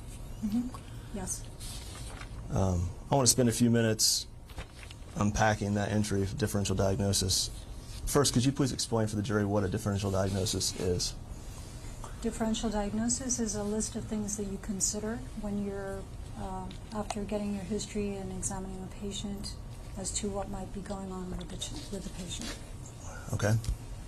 It can be a complete list. There may be things missing. It depends on whether you can think of every possible explanation or not. But usually, it's a broad list of what could be going on with the patient. But as you just testified, you're required to keep a complete and accurate record of your thinking of that on that day. Is that correct? Yes. So this note would reflect your medical decision making on October 7, 2016. Yes. When do you conduct a differential diagnosis? After getting a history and examining the patient. Do you do this with all patients? For the most part. for any simple case, you would also do a differential diagnosis? Yes. So let's talk about what you listed there in your differential diagnosis. I'd like to go through each of these in turn and understand what you were thinking at that point. So the first condition you listed was withdrawal. Correct. Can you explain what you were thinking? The child had received ketamine, and from the history that I had obtained, it appeared on more than one occasion. So the presentation of the child and the symptoms could be explained by a child going through withdrawal from ketamine. What did you understand at that point about how much ketamine Maya had been administered? I didn't have a good idea of the total volume that she had received in the past. All I had was the information that Dad gave me when she presented. And do you recall what that was? Yes, that she had been placed in a coma at some point in Mexico, receiving ketamine for a prolonged period of time, and that she had continued to receive it, I don't know how many times, and that she had just received a dose the day before presentation. As what? That she had just received it the day before presentation to the emergency department. Were you made aware, or based on your review of the records, did you understand that other than the day prior, what the previous administration of ketamine, when that would have occurred? No, I did not know. Okay. You talked about dependence on ketamine. Are you talking about physical or psychological dependence? Both. And would you please describe the physical dependence symptoms of ketamine?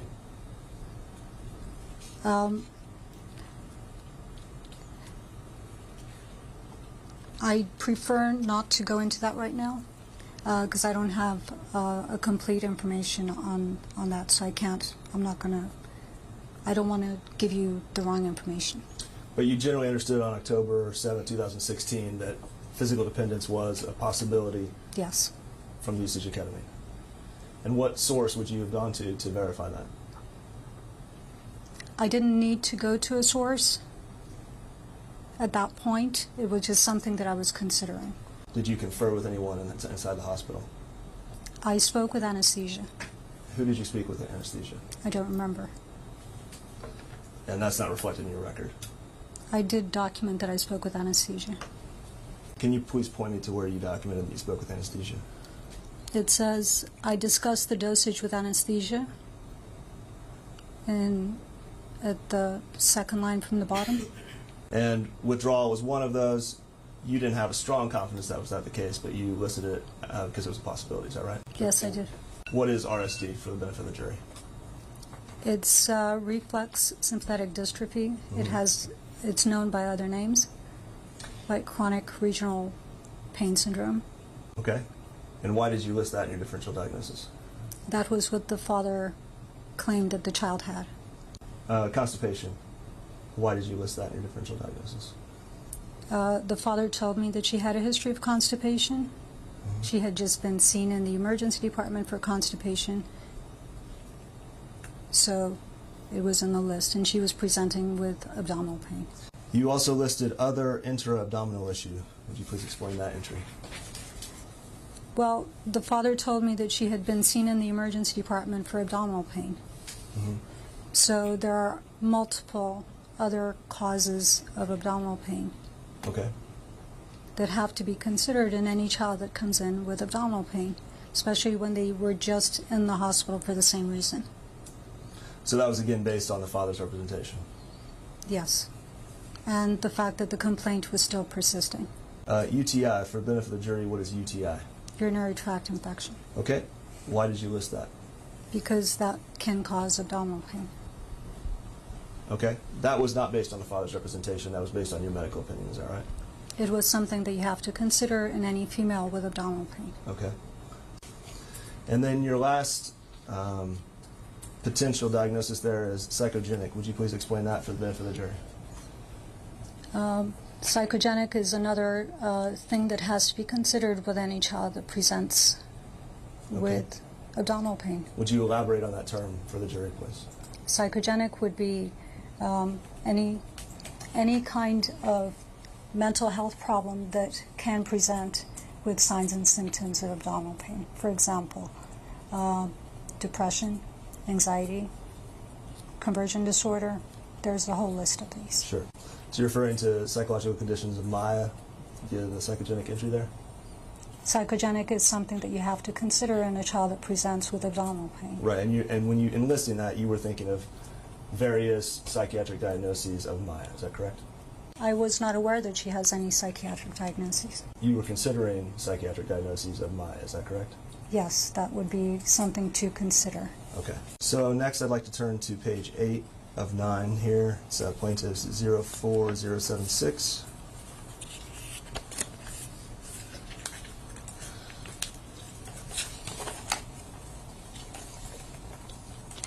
And on that page, a third of the way down, we see impression, diagnosis. Now, this reflects your opinion following the differential diagnosis. Is that correct? This is the working diagnosis when the child was admitted to the hospital. So this predates your differential diagnosis? No. Was this impression and this diagnosis rendered after the differential diagnosis or before the differential diagnosis? This is written, it's written after the differential diagnosis, Okay. but it doesn't mean that that's the diagnosis. It plainly states diagnosis reflex sympathetic dystrophy. So would you please explain to me how that's not the diagnosis? We oftentimes in the emergency department document a diagnosis that later on turns out not to be the correct diagnosis. You have to write a diagnosis when you're admitting the patient. At the point when the child presented, this was all I had, and therefore that's all I could write. Well, you'd refined your opinion based on the differential diagnosis. Is that correct? Because I could not rule all of these things in the emergency department. There is no way that I can rule all of these in or out in the emergency department. And why not list other potential diagnoses here under your impression? Because it wouldn't have changed anything as far as her management. So a later provider reading this note would not understand that the diagnosis is RSD? No, a later person that would look at this would see that that was the diagnosis that I admitted the patient with. Does not mean it's correct. It doesn't mean it's incorrect. Okay, but it was your best opinion at the time, is that correct? No, as I said, you cannot rule all of these diagnoses in or out in the emergency department. That was the working diagnoses that I admitted the patient with. Who establishes the working diagnosis? I do. Okay. Why list RSD over one of the other 5 conditions that you listed under differential diagnosis? Because I couldn't rule them in or out, and it was the diagnosis that the parents claimed that the child had when the child arrived to the emergency department. This is the only diagnosis that you could rule in? I couldn't rule it in. It was the working diagnosis. It's what the child presented to the hospital saying that they had. Did she present to the hospital with constipation? Not to my knowledge. Did she present to the hospital with abdominal pain? Yes, she did. Why not list abdominal pain under the diagnosis? I could have put that there, but I didn't.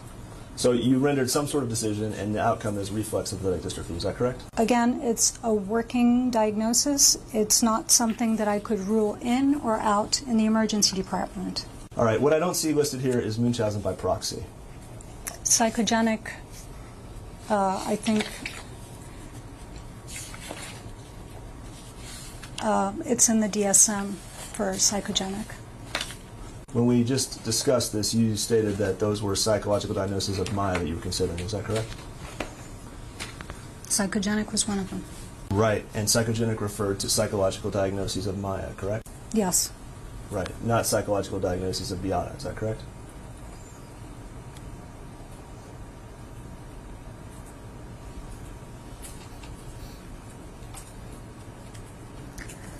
A lot of psychogenic problems in children are caused by their parents.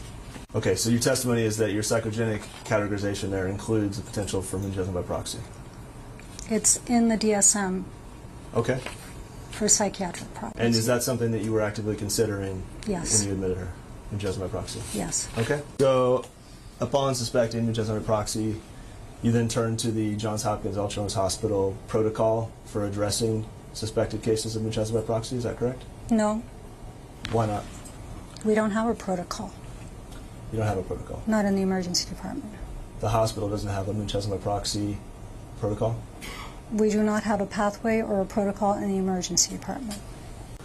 How long had you been at Johns Hopkins All Children's Hospital by the fall of 2016? 10 years? All right, you previously, additionally,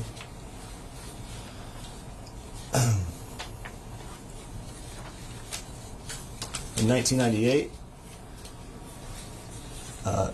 gave a presentation at the first national conference on Munchausen syndrome by proxy. Is that correct? I did. Okay, and so at that time, you were aware of the literature out there? The literature at that time, yes. Okay. Okay. So you did not make that diagnosis on that day? You don't make that diagnosis based on one emergency room visit. Okay. So as you admitted Maya into the patient intensive care unit, you did that, correct? Sorry? She was admitted into the patient intensive care, in pediatric intensive care unit? Yes. Okay. Who did you discuss her case with? Dr. Laura Vose. Dr. Vose. Okay. What did you relay about Maya's condition? I relayed to her the child's presentation and that the mother was demanding 1,500 milligrams of ketamine, and that I was unable to provide that service to the child in the emergency department, and that the child was going to need to be admitted to the ICU in order to provide such high doses of ketamine, if that was in fact what the child needed. Okay. And again, none of this Munchausen by proxy discussion is reflected in your note, is that correct? Again, we don't make that diagnosis in the emergency department. Of a protocol at the hospital to address Munchausen syndrome by proxy, or at least a protocol that was inclusive of the emergency department, what was your next step? I didn't make that diagnosis in the emergency department, and therefore I had no reason to start any protocol. You had a concern about Munchausen by proxy?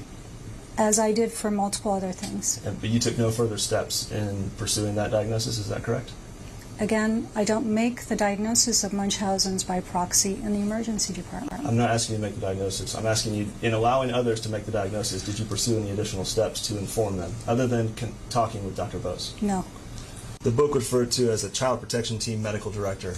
Are you aware of a Child Protection Team Medical Director within the hospital? We don't have a Child Protection Team Director within the hospital. There's a Child Protection Team physician for the county of Pinellas who serves as the consultant for the hospital as well as for every hospital in the county. Did you reach out to that person? No. Who would that be? Sally Smith. Do you know Sally Smith? Yes, I do. How do you know Sally Smith? I worked with her years ago when I was the medical director for Hillsborough County. And was she, at that time, the medical director in Pinellas County? Yes, she was. She was a co-director with Mark Morris. So you've worked closely with her in the past, is that correct? I wouldn't say closely, but we were directors at the same time in different counties. Okay. Do you count her as a friend? No.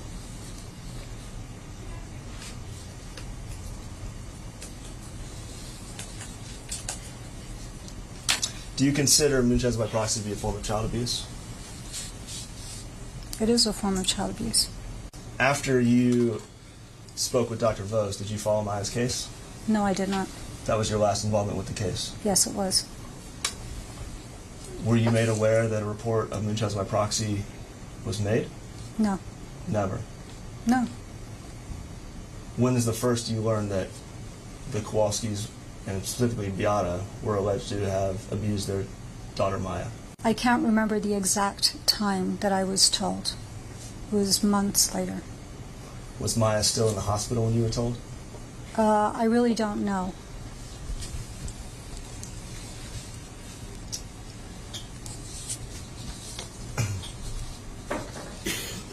At this time, did you have any leadership position in the pediatric unit? What time? The time of Maya's admission, 2016. What pediatric unit? Well, I see here on your CV you were the vice chairman of the Division of Pediatric Emergency Medicine. Right. Can you please detail your roles and responsibilities in that? I'm responsible for ensuring that the pathways that we have in place are complied with, that I'm responsible for schedules, for patient complaints, review of medical records to make sure that that things are done appropriately in the unit. Describe the term pathways for me.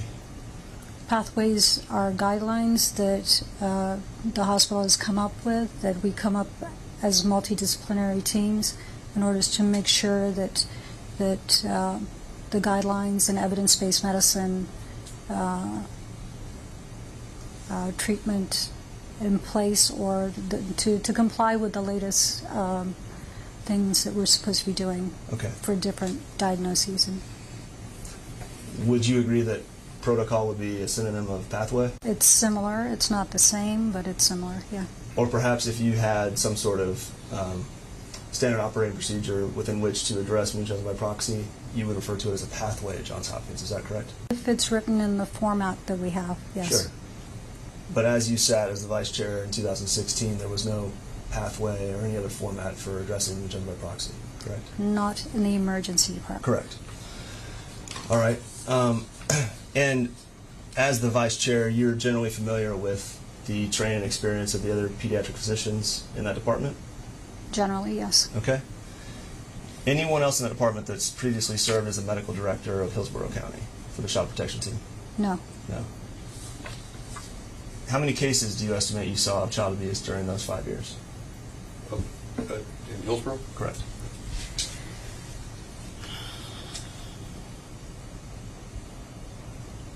I don't have a number to give you. North of 100? Probably. Okay. More than 500?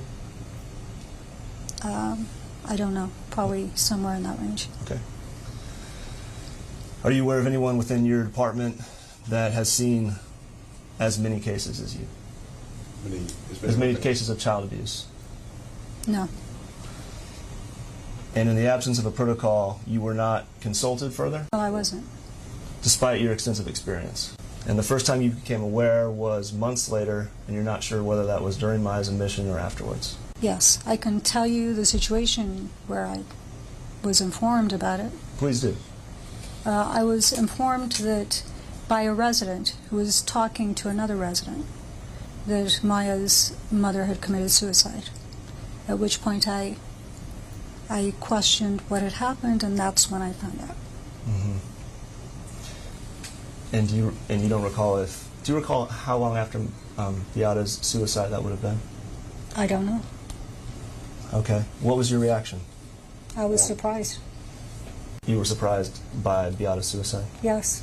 Did you interact with Beata during that ER visit? Yes. And what was your impression of her? She was a very, she came in very angry, demanding, shouting at her husband, very insistent on higher doses of ketamine.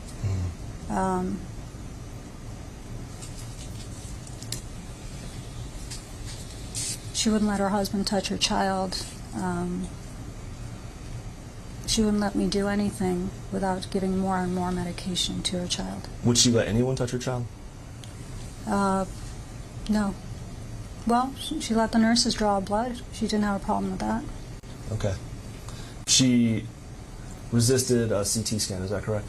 Yes, she did. And she resisted an ultrasound, is that correct? Well, let me correct that. Okay. She resisted the ultrasound unless I would give her more ketamine. Okay. She resisted the CT scan unless I gave her 1,500 milligrams of ketamine. Right. And not being an anesthesiologist or a pain management specialist, you didn't feel comfortable administering that ketamine in the ER, or you weren't allowed to, and so you admitted her to the intensive care unit, is that correct? Well, the doses that we're allowed to give in the emergency department are in the 0.5 to 4 milligrams per kilo range, and the amount that she wanted to give was in the 45 to 50 milligrams per kilo range, which was absurd and not something that we are trained to or allowed to give in the emergency department. Right.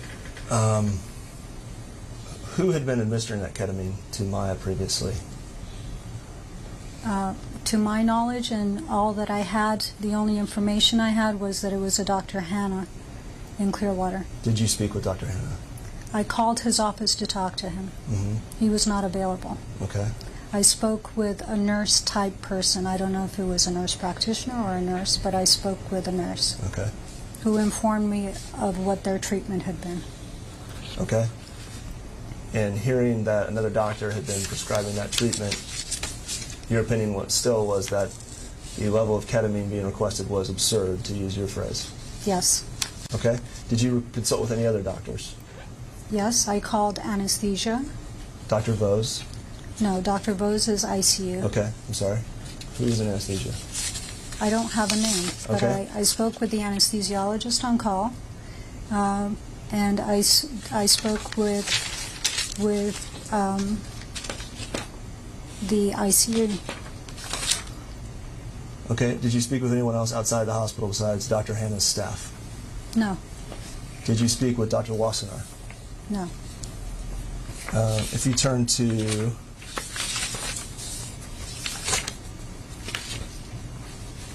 page 2 of your note, which we marked as Exhibit 3, you see quarter of the way down, primary care physician. Mm-hmm. Yes, Dr. Wassenaar's name is listed there, yes, and his contact information is readily available, yes.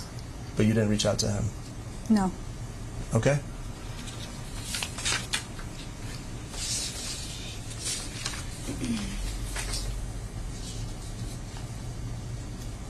Do you know how long Maya had been suffering from CRPS at this point?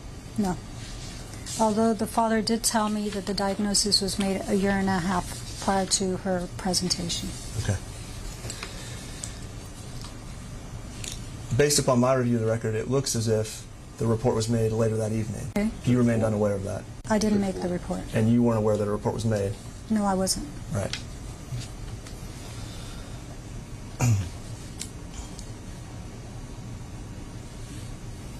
Did you consult with any psychologist?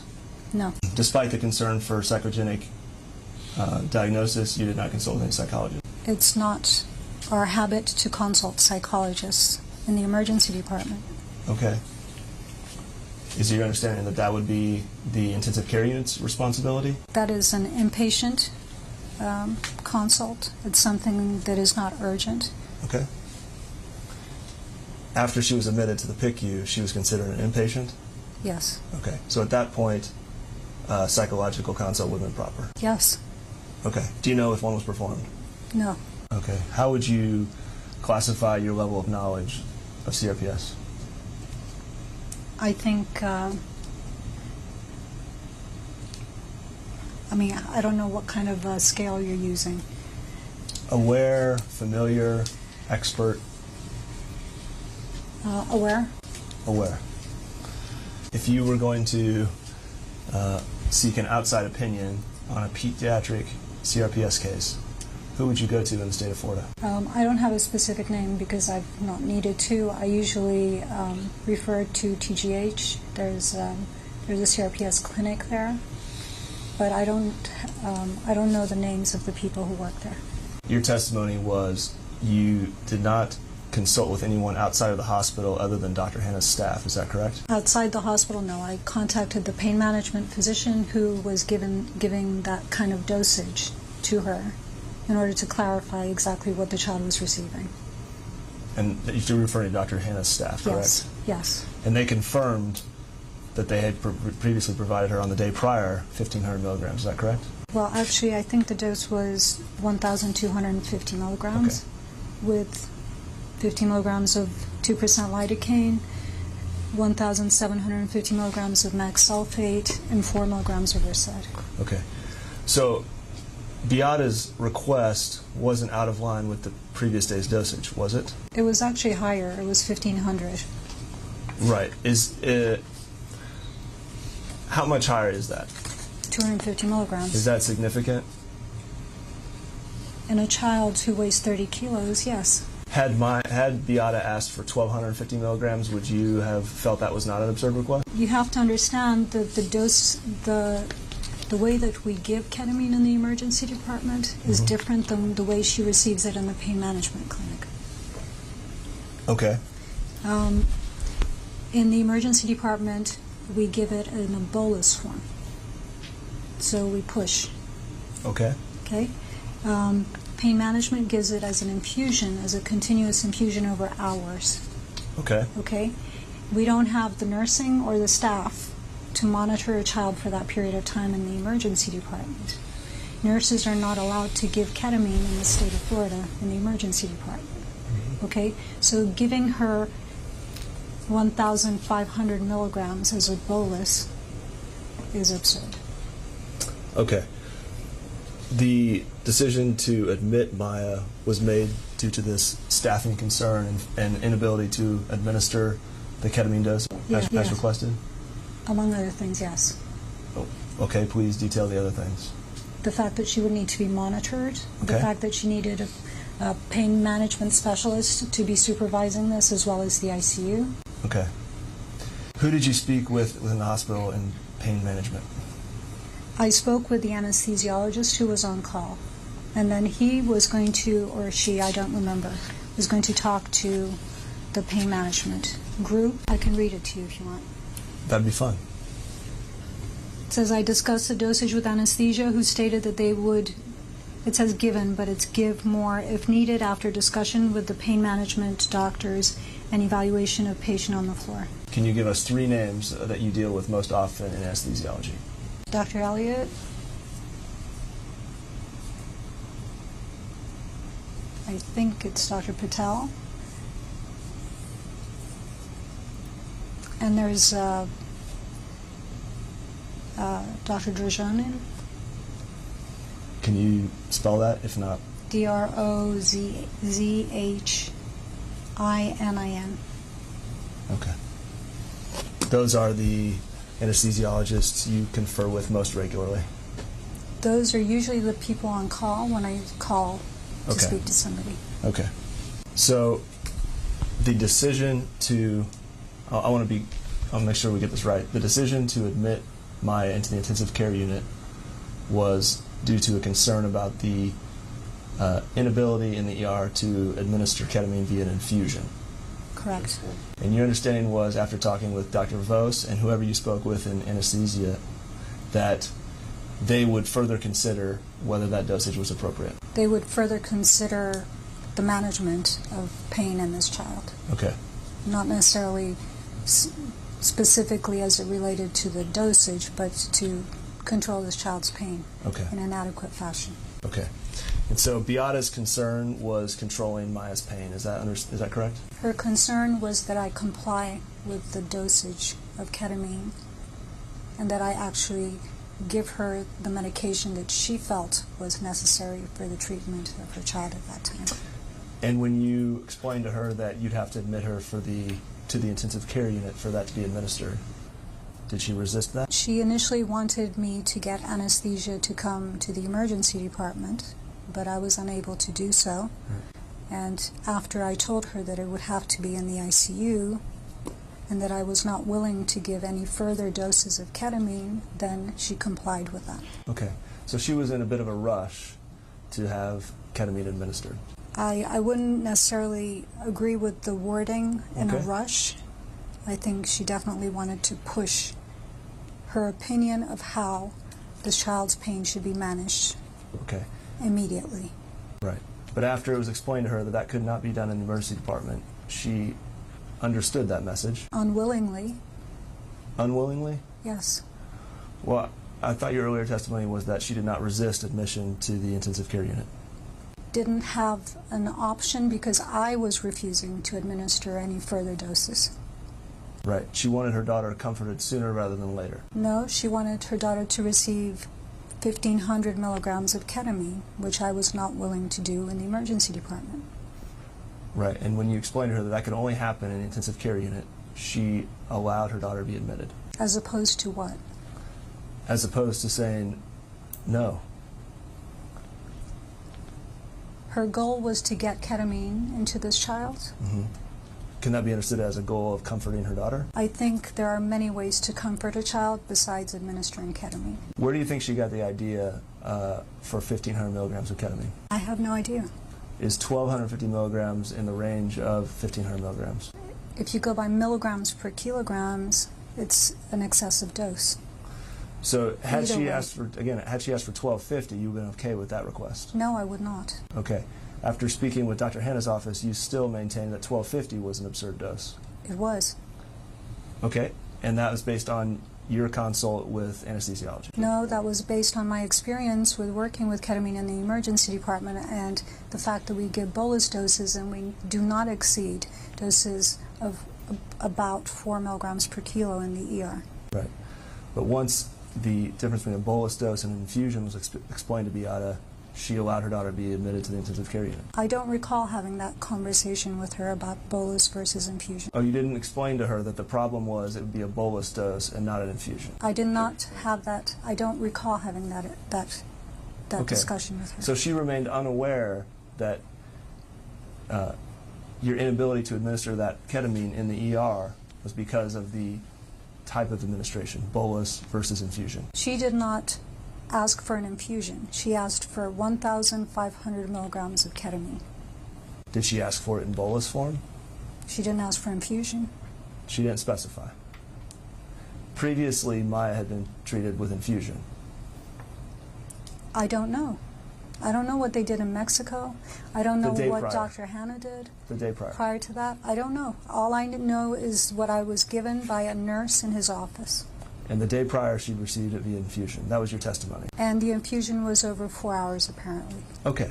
So it'd be reasonable to understand that Beata would be asking for similar treatment as the day prior. I don't know if she ever got it in a bolus Okay. form. And it was never explained to her that it was bolus versus infusion. She didn't ask me, and I didn't even know what she was getting at that Okay. time. Did you ever speak with Dr. Smith about the case? No, I did not. And to this day, you've not spoken with her about the case? No, I haven't. Your concern on that October day was over the amount of ketamine requested. Is that correct?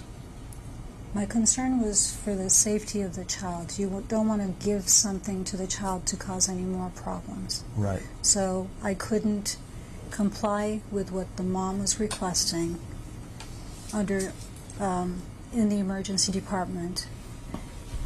And the child needed further diagnostic testing to figure out why she had the abdominal pain.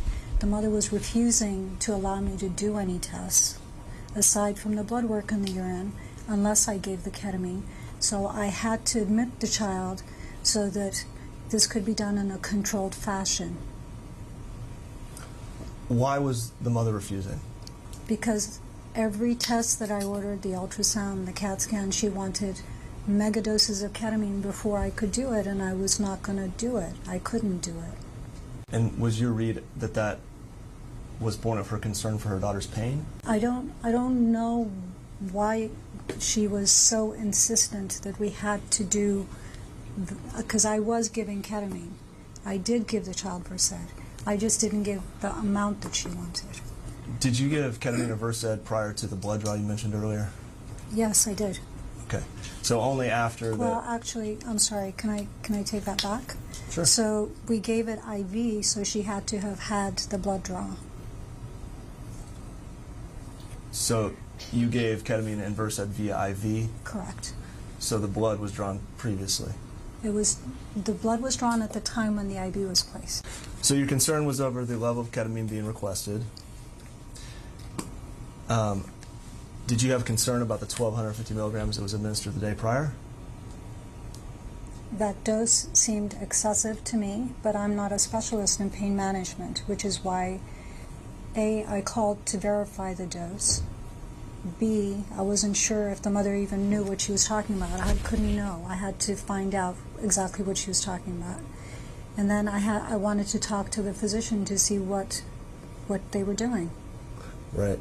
And there was nobody there but some nurse. And after confirming the dose of 1,250 milligrams, you still maintained that that was absurd, is that correct? I do. Did you attempt to verify whether being under general anesthesia to treat CRPS is appropriate? I called our anesthesiologist because I'm not a pain medication specialist. Yes, I did call what And, was available to me at the time. and what did they say about that? They said that they would review it and decide what would be appropriate dosing for this child. I have to go back to this word erratically. You said the mother was behaving erratically. I need to understand that. What was erratic about her behavior? Her presentation, the way that she started shouting at the father, telling him not to touch her child, demanding the ketamine over and over again, not allowing me to do any testing, considering they were there for abdominal pain.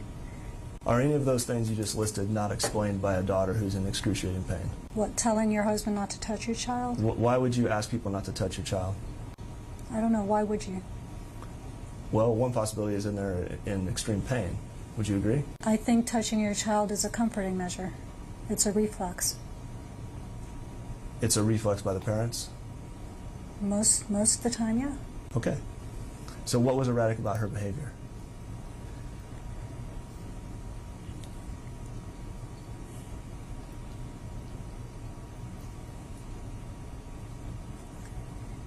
She was belligerent, demanding. She was shouting at her husband. She was not open to any conversation, or nothing was negotiable but her way. She was not concerned about the child's medical condition. If she had presented there for abdominal pain, you would want some tests to be done to find out why the child has abdominal pain. That was not her concern. Her concern was merely administering ketamine over and over and over and more and more and more. Her objection to these tests was based on physical contact, correct? She had no problem with blood being drawn. Was the mother there for that? No, I don't know. I don't remember. Right. So as far as you're aware, when the mother was around, she resisted all physical contact. Yes, she refused the blood pressure cuff. She did allow you to admit the daughter to the intensive care unit after explaining you couldn't administer the ketamine, correct? It was not negotiable to get an ultrasound on this child. It was not negotiable to get a CAT scan on this child. It was not negotiable to do anything to this child other than administer her ketamine.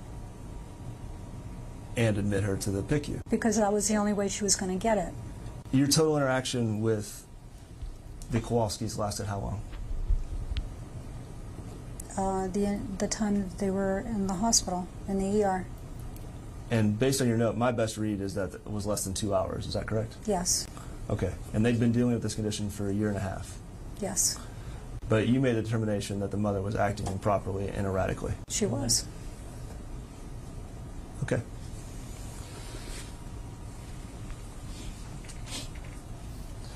You, however, didn't feel it rose to the level to report it to the abuse hotline. We have children that come to the emergency department with all kinds of parents.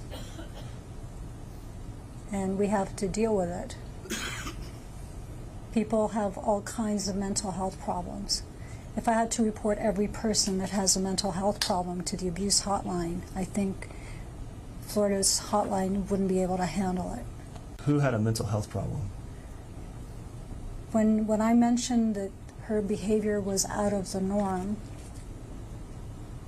for what you see in the, in taking care of a child with chronic pain on any level, it doesn't raise to the level of having to report her to the abuse hotline. Okay. You dealt with parents who had been similarly pushy? I have dealt with many pushy parents. I've never had them refuse any tests unless I give them the medication in the dosage and in the way that they want. How many pushy parents have you dealt with in the ER in the context of CRPS? Actually, the CRPS parents are usually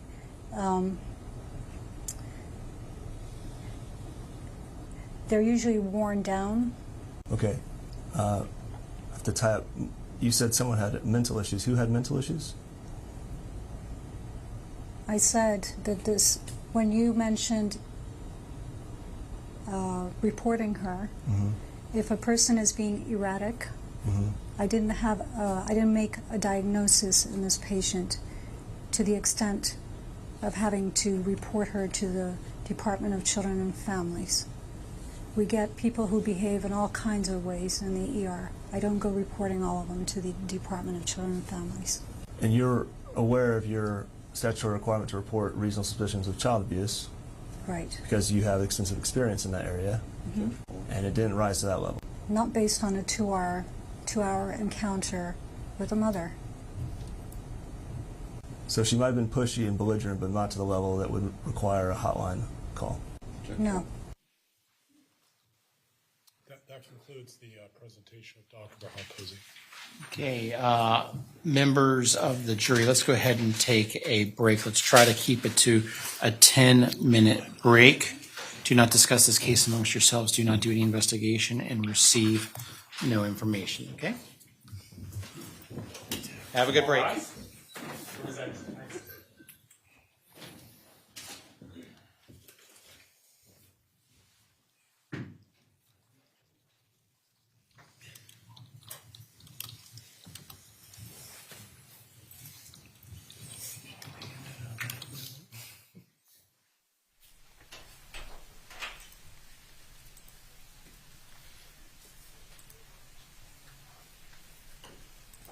Okay, the jury is out of our presence. Are there any issues that we need to address before we depart for our break?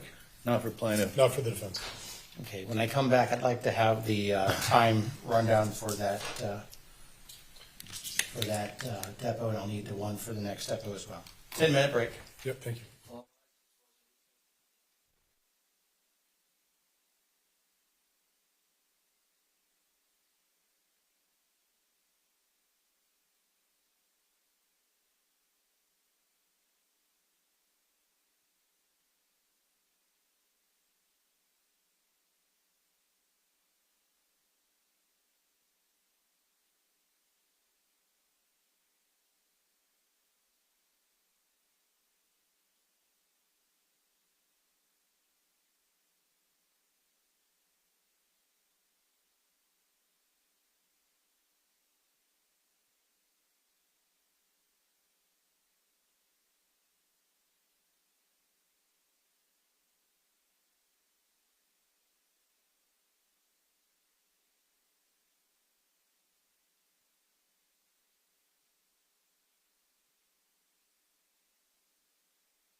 Okay. Got a note from the jury during videos. Is it okay to stand up to avoid drowsiness? Yeah, we were going to address the same, Your Honor, that we're worried about the low lights contributing to the drowsiness. We're going to gently suggest that maybe not so dim. The jury, what about me? Those were Mr. Whitney's questions. That's. That was very soothing. You have a See, nice your voice. voice is just soothing. Yeah, you do have a nice voice. Yeah. Anyway, we have no objection to the jury standing during it, whatever they needed to combat drowsiness, and Jumping we'll jack. defer to Your Honor whether maybe putting the lights on a little higher would help. Well, what I will say is whether it's during the deposition, reading, or regular testimony, I'm fine with them standing up. We are as well, Your Honor. In the next, just so Your Honor is aware, the next witness we're going to call by video as well will be Bonnie Rice. She runs about an hour and 15 minutes, so we'll go a little past 5, but we'd like to use the day, unless Your Honor has another preference. We're going to finish the hour and 15-minute deposition. So what's the time charge for Dr. Behar Posey? She is charged 15 minutes and 50 seconds to the defense, 13 minutes, 5 seconds for the plaintiff, with 14 minutes, 42 seconds of overlap. Sorry, I should have rounded to 15. Wait a second. Okay, so for plaintiff, how much was it? For plaintiff, 13 minutes, defense 15, defense 16 minutes, I'm rounding up to the nearest minute. Defense 16 minutes, plaintiff 13 minutes, shared 15 minutes. How did that end up getting attributed to us? We didn't call her. You just, whatever pages you designate. You're right. Yeah. Sorry. Okay. And then who's the next witness? The next will be Bonnie Rice, advanced registered nurse practitioner, of which we designated 44 minutes. The plaintiff designated 34 minutes. The overlaps are 10 seconds. So, 35 and 45. yes, Your Honor. Okay. And anything else before we bring in the jury? No, Your Honor. Okay, let's bring in the jury.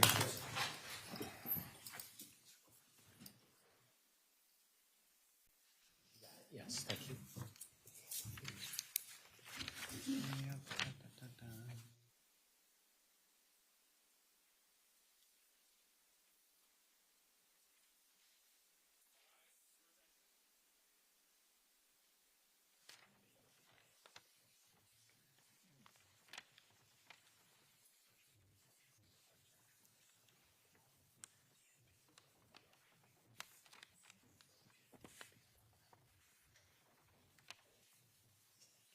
Please be seated, everyone.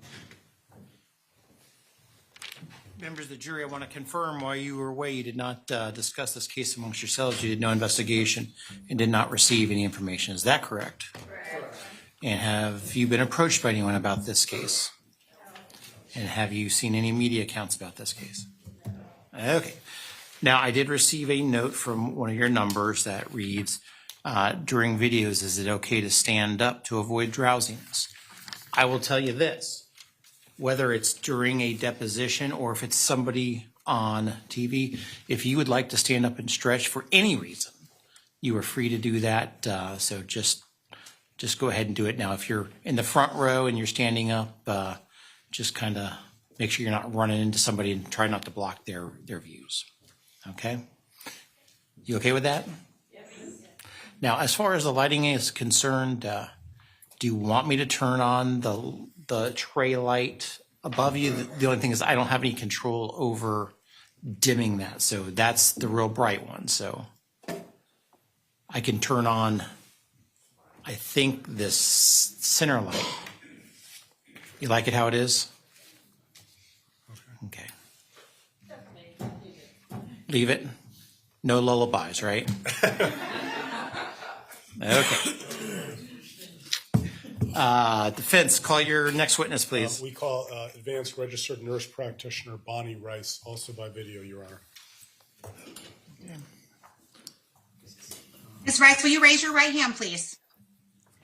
Do you solemnly swear or affirm the testimony you're about to give today be the truth, the whole truth, and nothing but the truth? I do. Bonnie, okay. Well, I'll keep it more, Ms. Rice, Dr. Rice. So can you please state your name and professional title for the record, please? Sure. My name is Bonnie Rice, Bonnie, last name Rice, and my professional title is nurse practitioner. So you were there when that rule change came in effect? I think that, I'm not sure if it was right as I left town and retired. All right. Well, would you please give me the benefit of your training and experience in the field of being a nurse practitioner, starting from where you went to college all the way through any training and professional licenses that you obtained? Oh, well, let's see. I started as a diet aide in a hospital in 1973. And I've worked in some healthcare capacity since that time. I rode ambulance for 4 years as a volunteer. I was a nurse aide while I went through nursing school. I got my RN in 1983 from Harrisburg Area Community College. I received a bachelor's degree in nursing in 1996. And I got I also had a minor in biology, and I had a master's degree in 1999, and then I finished my doctorate at Case Western Reserve in 2013. As and I still have active licenses in California as both an ARNP and as a nurse, and maintain my family nurse practitioner certification, but I am not going to be working anymore. So my understanding is the highest level of professional licensure you obtained was the Doctorate of Nursing. Doctorate of Nursing Practice, it's known as a DNP. So when you're an ARNP, you can finish your doctorate, and that gives you a DNP. Can you talk to me a little bit about your experience as a pediatric rehabilitation NP? Okay, so when I initially came to the rehab program, I had about, 12 years experience, but I had pediatric experience starting in 1991. And I was certified at that time in pediatric critical care. When I came to Tampa General, I realized that that was somewhat of a new position. So I obtained a certification in rehab nursing to make sure that my knowledge level was documented regarding rehabilitative medicine in children.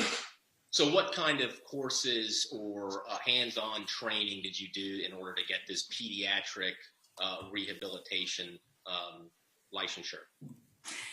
It's not really a license, it's a certification. And basically, Dr. Kornberg, I made rounds with him every single day, doing the exams. When you're working as an ARNP for a physician or for the hospital, but you're primarily responsible to one physician, you follow their practice patterns, you learn their rules because you're very much an extension of them. How long did you work with Dr. Kornberg? 12 years. What else do you recall, independent of anything you may have reviewed about the hospitalization? It was I think rehab is very much about this multidisciplinary team. And I have to say that this was a frustrating case for the team. That's what I remember. And why was it a frustrating case for the team? Because even though Maya was making functional progress, I didn't feel that we had gotten through to the family or that we'd helped the family. And I just felt like the mother and the daughter, they just weren't open. What do you mean by that? Every day when I would make rounds, part of my responsibility is to educate on to make families aware of what the child's deficits are and what the potential issues could be and how we may compensate for that. And then towards the end of the admission, if there's something that we can't compensate for, we want them to accept that the child may have an ongoing special need. Yeah, and I just felt like I couldn't move this family at all. What do you mean by couldn't move this family? I couldn't move them down their road of recovery, which is a road that, being a nurse, I kind of help patients through that road of recovery, and we do long-term follow-up. So we stay with these families even after they're discharged to make sure they get reintegrated to school, they have the appropriate equipment in the house, they have appropriate transportation, all that type of thing. So it's sort of like not a medical admission where we're working up medical things. We can do that, but as a rule, we didn't. We tried to move the patient from being a patient to being a child in society, back in the community. Let me ask you this. Do you have any experience back when you were at Tampa General with treating children that are diagnosed with complex regional pain syndrome? Yes. Can you just generally describe what your experience with complex regional pain syndromes was back when you were working at TGH? I think we had 1 or 2 children in the 12 years I was there that came in with complex regional pain syndrome. And really, I looked to Dr. Kornberg to lead the medical part of it, but it's where you have unexplained pain in one area or another that we can't find a physio. In connection with a complex regional pain syndrome patient, ever do what's known as a ketamine coma at Tampa General? No. Do you know what a ketamine coma is? Yes. To your understanding, what is it?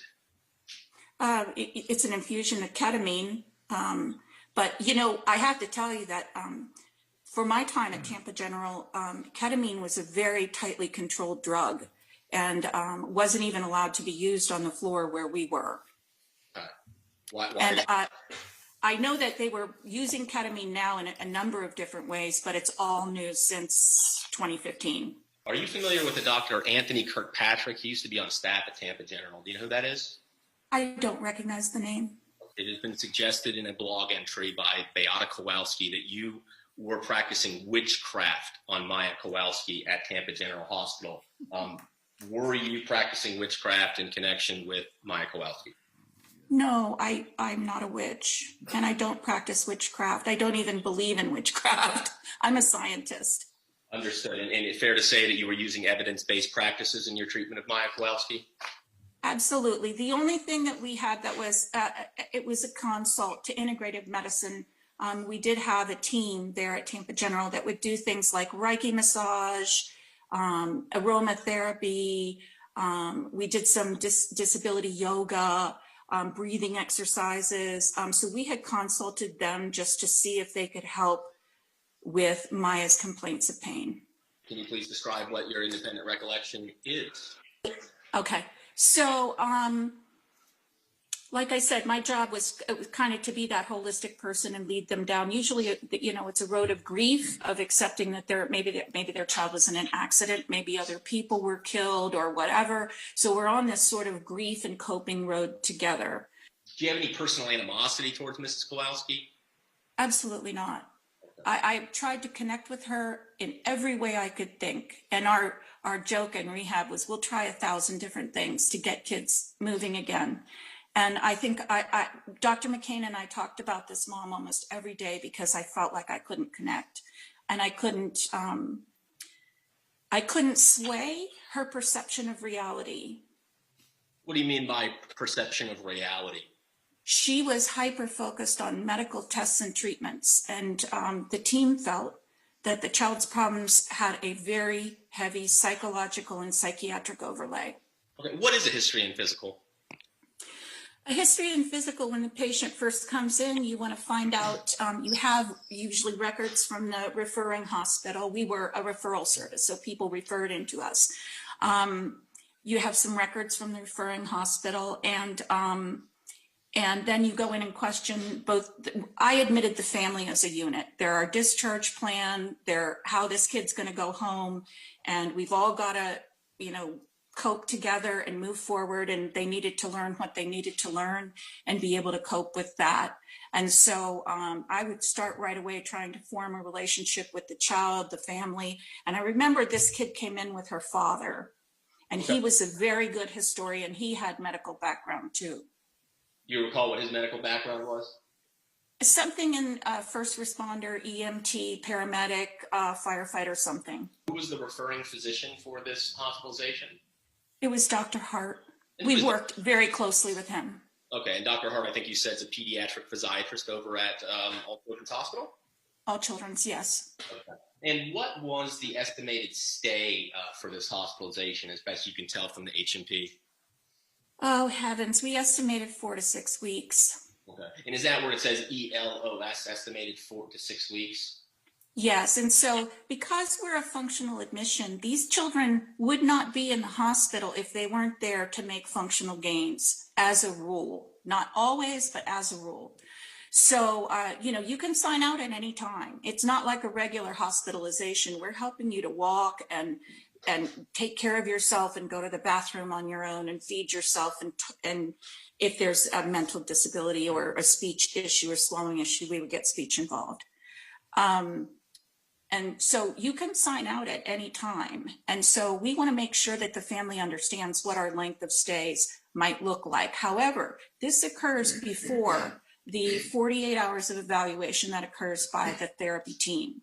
In that first 48 hours, everybody on the team sees this child, evaluates the child from their perspective. So each person would evaluate the child from their perspective, and then we'd bring it back and change the plan of care accordingly. What's your recollection of any discussions that you had with Dr. Kornberg about this patient? We talked on a daily basis. I let him know that from my holistic standpoint, in terms of her, the mother and the child, that I felt we weren't connecting. We weren't being therapeutic. There was just a wall there. Well, what was Dr. Kornberg's position on this?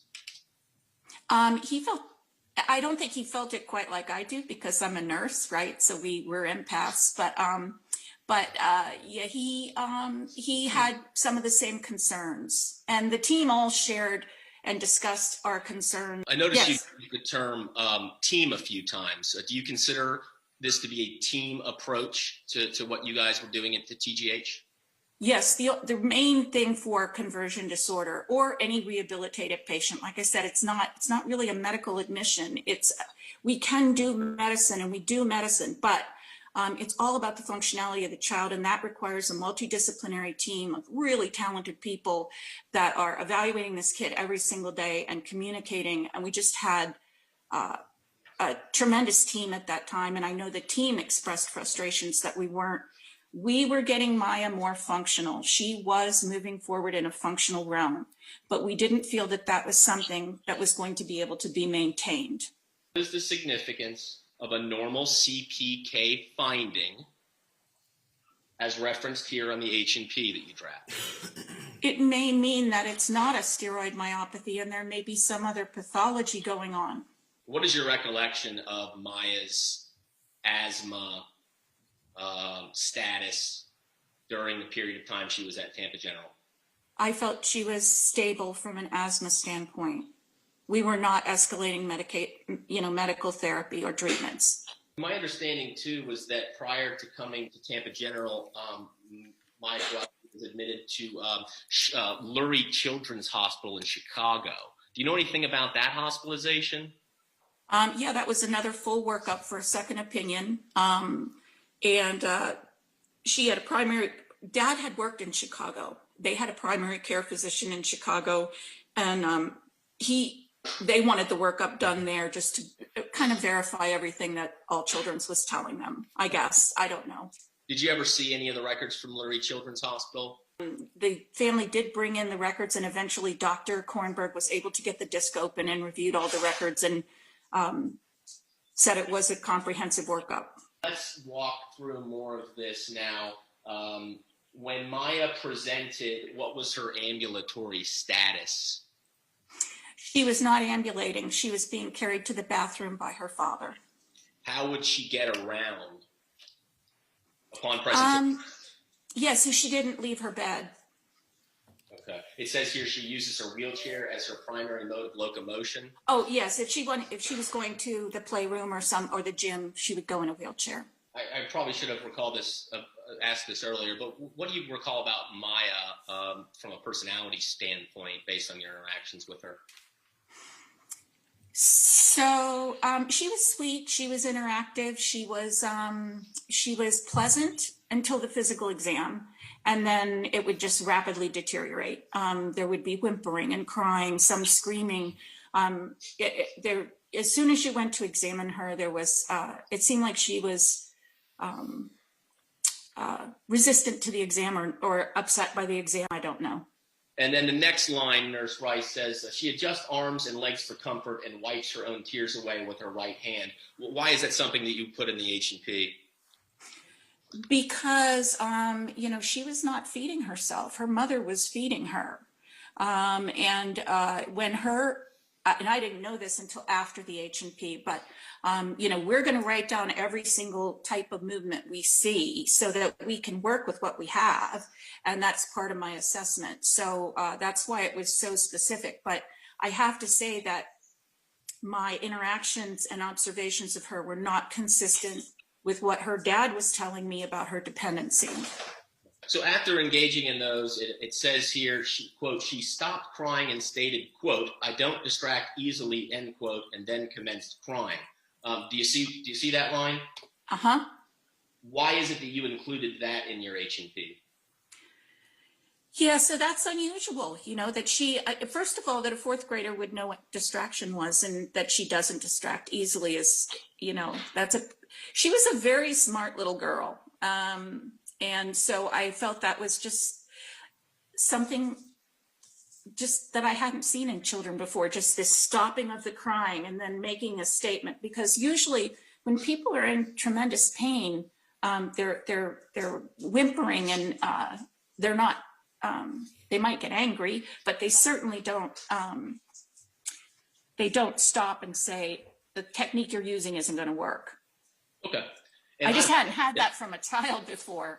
And then under neuro, and I imagine that's neurological, correct? Yeah. It says she has pain everywhere, cannot describe pain. Why did you include that in the H&P? Well, normally we want to know all about the pain. We want to know the onset. We want to know the location. We want to know, how long have you had it? What's an aggravating factor? This is part of how we're going to treat her pain if pain ends up being her primary symptom. And up to the point that you were treating Maya Kowalski as of 2015, how many years had you been working in the pediatric nurse practitioner physiatry realm? Let's see, probably 7 or 8. Okay, can you approximate how many patients that you saw in your TGH unit with Dr. Kornberg over those several years? Probably close to 500. Okay, Do you have it worse in the morning? I have it all the time. And so then I would say, well, where is it on your head? You're trying to figure out what's going on. She came in with this history of steroid-induced myopathy, and that was per the father's report. And I knew she had been seen by endocrinology over at All Children's and had been on a steroid wean. So that's our number one thing, because we're either trying to confirm that or move on to another possibility. She was not walking, so that gives her gait disorder, impaired mobility, and ADLs is what the occupational therapies do. That's activities of daily living. They're going to teach her to bathe herself, brush her own teeth, clothe herself, that type of thing. And they'll even get memory. They'll do some memory type things. And then her asthma, we were actively treating for that, so I wanted to list that. Myalgia means muscle pain. Myalgia means pain in the muscles. Myositis can mean inflammation in the muscles, although we didn't have any objective findings that we could say that there was inflammation. There certainly wasn't any redness or swelling or anything like that. She had no fever. There was no sign of inflammation, really. We also were trying to get her communion, I remember, because her mother was Catholic. And we'll try and heal the entire person, mind, body, spirit. So integrative medicine, like one of the things we were trying to work with her on is just saying I can, or I'll try, instead of I can't, because she would just scream, I can't do it. And we wanted her to try. You have to use a muscle to make it stronger, is what we would tell her. Do you have any other experiences or observations that were similar to what Dr. Kornberg noted there?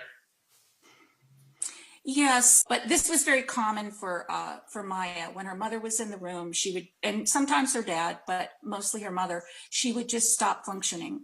And she would not, you could see her doing things that indicated she had the muscle capability to do these things. And then when you went to examine her or tried to motivate her to do something, she would use the crying and tears, and we felt there was probably a huge psychiatric overlay there. Okay, all right. Although we did treat her pain, we did treat the pain. So we've walked through the physical exam, we've walked through your H&P. Is there anything that as we walked through the H&P that triggered a recollection or a memory of your time with either Maya or her parents that we haven't discussed? Yeah, so I don't know exactly. Maya is a very smart little girl. And I don't know if she had seen a disabled kid in the past and seen how they posture when they're spastic. But when we would try to work with her, she would assume this classic spastic pose in both her hands and her legs. And she would say, I can't do this. I just can't do it. My legs don't move. I can't do it. And yet when she was up in the bed, I could see her moving her legs just fine, rubbing up against the covers, not having pain. So it's just it was very puzzling, very, very puzzling. What do you mean by spastic? Yeah, so we're the experts at muscle motor movement disability. Spastic is something that happens usually after a central nervous system injury, where the muscles, it's very complicated, and I'm not sure science completely understands it, but your feedback mechanism for muscles to relax is shut off. So you end up being, your body starts to twist into certain shapes, and your muscles will naturally do that. And all the spastic kids have very similar problems versus a dystonia. And I know that's in the chart too. That's where your limb is basically frozen like a statue into a spastic position. Most kids that we dealt with were on a trajectory. They would get on like a recovery trajectory. And so you sort of knew what to expect. Now, would they surprise you all the time? But, you kind of 80% of, like Pareto principle, 80% of the kids did usually this trajectory. So they would get on a recovery trajectory, and we could kind of tell how far they were going to go as an inpatient, what we could accomplish, and then what their outpatient therapy plans would look like. She actually had some friends. All the rehab kids do stuff together. And she had one little boy in particular that she was good friends with, and her function would just, go back to being a normal muscle movement. Okay. When she was with him. Is it fair to say that Maya's functionality at times would vary depending on who was around? Absolutely. Okay. Why don't you explain that a little bit more for me? So when her mother would enter the room, it just became kind of a battle of the wills between the two of them. I mean, it was the weirdest, one of the weirdest mother-daughter dyads I've ever seen in my life. I'm not sure we helped this family to get Maya back to her healthiest state. But it became pretty clear over the course of everything that they would, it was kind of like being in the middle of a tug of war. They weren't actively arguing with each other. As a matter of fact, they showed kind of indifference to each other. But if mother would say, we need to get her back to her skating or swimming or whatever extracurricular activities, Maya would just look at me, not her mother, and say, I'm not going to be doing that. So there was this like battle of the wills. I'm not a psychologist. That's why I talked to Dr. McCain so many times, because I didn't know where to go next. And then, in one of her notes, it's at TGH 42 to 47. It says that at one point in Nurse Hussey's exam, it was noted that Maya could stretch her legs and arms, and she appeared to do so with ease. But later on in the examination, she wasn't able to move her fingers to grip my hand and refused to use her arms and legs to evaluate range of motion and strength. And I know that was obviously Nurse Hussey's observation, but did you have any similar interactions similar to that with Maya? Every day. Every day from that whole month?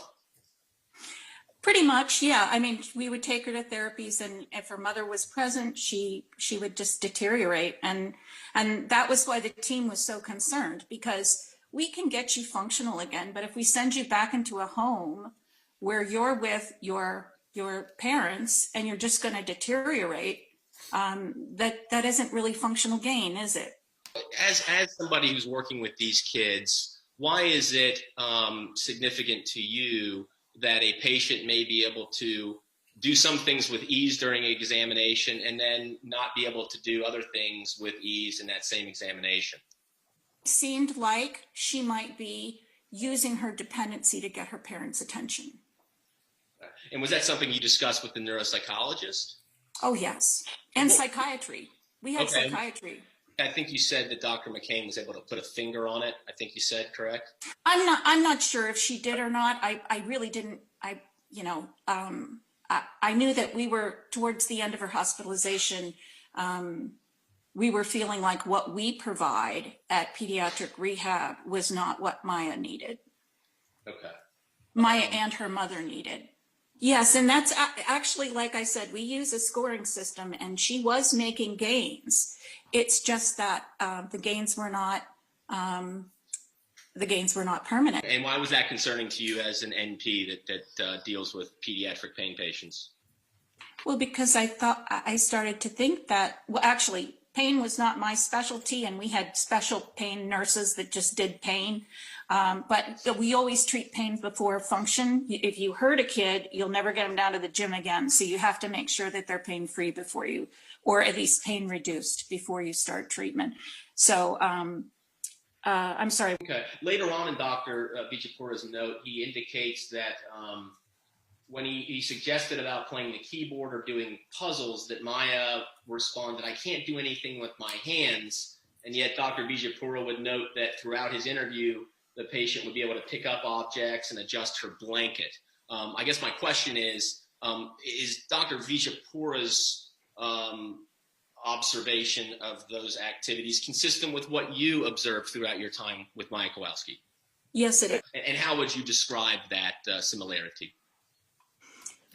She could function, when she was doing an activity that she enjoyed, and her mother wasn't in the room, she would paint her nails and do other fine motor. I can't even paint my own nails. Fine motor tasks she could do, and she was a very skillful artist. And yet when her mother would walk in, she would hold her hands like this and say, "You have to feed me." And then later on in this same note from August 5th, it indicates that Maya was functionally worse across all domains with mother present and assisting. What does that mean? That means her mother was in the room and her function deteriorated. I think they had been trying to treat her complaints of pain, which is, we always defer to kids, if they say they have pain, they have pain. But because she was reporting high pain scores on all these narcotics, it didn't seem to me like, or to Dr. Kornberg or Karen Hussey, that the pain was in the pathway that can be treated with narcotics. Okay. So there's multiple kind of pain pathways, and we thought maybe it was neuropathic pain, which is generated differently than pain via the mu receptors. In this note, it indicates that Maya's complaints of pain have escalated when her mother's bedside. Again, what is the significance of that entry? And it became really clear after 30 days that when her mother was there, her function would deteriorate. Yeah. And it says again here that mom was requesting oxycodone specifically. Do you see that? Yes. She was a nurse. She was very smart. Okay. In this same note, you indicate here that Maya was observed smiling in the gym and interacting in the gym until mother arrived, and Maya began moaning and began leaning laterally, but flexed elbows with hands in place. Can you please explain what that line means? It means she was assuming a posture when her mother came in the room. Voluntarily doing that? She was, in my belief and my exams, we know when it's volitional muscle movement. Understood. Okay. And in this same note, it also indicates that Maya has increased physical symptomatology with her mother rooming in. Can you explain what that line means? There's some technical jargon in there. Yeah, so the pattern became clear over time that her mother would come in and there would just be this sort of a deterioration of the whole environment. I mean, going in there was awkward. It was confrontational. As soon as her mother would come in, very little therapeutic activity would occur. And her mom was a nurse, and she would set up an office. So she would be on the other bed. We always have our parents, we try to have them rooming in so they can learn all the things, not just come in once and learn about a therapy session. We want them in therapy, seeing what we're doing so that they can continue that therapeutic environment into the home. But her mom would come down to the gym and set up an office. She'd have her laptop there, her cell phone. And I know that at least one occasion I heard Maya complain that her mother was always working and didn't pay attention to her, was the implication. And why is that something that stands out? Because it seemed like she was seeking attention through dependency. And that confirmed that to some, on some level. Moving forward to an August 10, 2015 note that you authored along with Dr. Kornberg, that's at 310. In that note, there's a reference to mom being resistant to medication reduction. Do you have any recollection about that? One of the weaning schedules, the mother got very upset because she noticed that this syringe had less medication than time before, which is something that happens when you're stepping down dose. So I know I had talked to her about stepping down the narcotics and benzos, but then this was a couple days later, and she was like, why is her dose lower? I do have to tell you that we don't go in and tell the kid every day, we're going to lower your dose. Because if you do that, you can set them up for thinking, okay, I have less painkiller, I have more pain. So we just kind of wean the dose down, and then we observe and frequently assess your pain and see what happens. And in fact, her pain wasn't exacerbated as we weaned off the narcotics. Okay, yeah. It says in your note here that when not focused on functional tasks, Maya moves her BLEs into various positions for comfort and uses upper extremity to position for comfort in the wheelchair. What is that entry in your note describing? Normal function that you would see in a child. She would have times where she would have absolutely normal function of her arms and legs. Then I'll move forward to August 12, 2015 note. It indicates that Maya was in good spirits when playing on her iPad. Do you have any recollection of Maya being in good spirits during the time that you cared for her? Yeah, like I said, she made a friend with a little boy down the hall who we called our mayor. He had multiple admissions, and he loved coming to the program because we do a lot of fun stuff on PD Rehab. But when she was with this little boy, it was great. They would watch movies at night together, and she was a happy kid. And in that same note under MSK, it indicates that Maya continues to hold her feet in plantar flexion and inversion whenever examined. What does that describe? Yeah, so it's just the pointed toe and the pointed toes slightly going in. So you have, these aren't feet, but just imagine the toes are pointed. They start to slightly go in. And when we observed that, there was, I remember, a really big discussion about whether to put her in braces or not. Look, ma'am, there's been Kornberg threatened to break Maya's ankles. Do you recall Dr. Kornberg ever saying that? No. Have you ever seen or heard Dr. Kornberg threaten a patient in that way? No. Dr. Kornberg is the sweetest doctor I ever worked with. He was all about the kids. He would never, ever do anything to harm a child. Moving forward, August 13 now, 2015, TGH 254 to 256. This is also a note authored by yourself and Dr. Kornberg. There's a reference in that note about mom having a phone conversation about Maya needing IVIG per a therapist's report. Do you recall any Maya Kowalski's mother addressing the need for IVIG?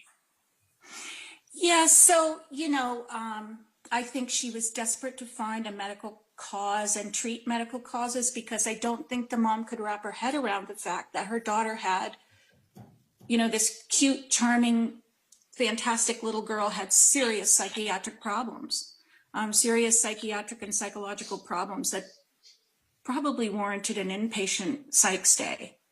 In that same note, there is a reference to the feet being pointed into equinovarus. What is that? That's just a way of describing that they're plantar flexed and inverted in one term.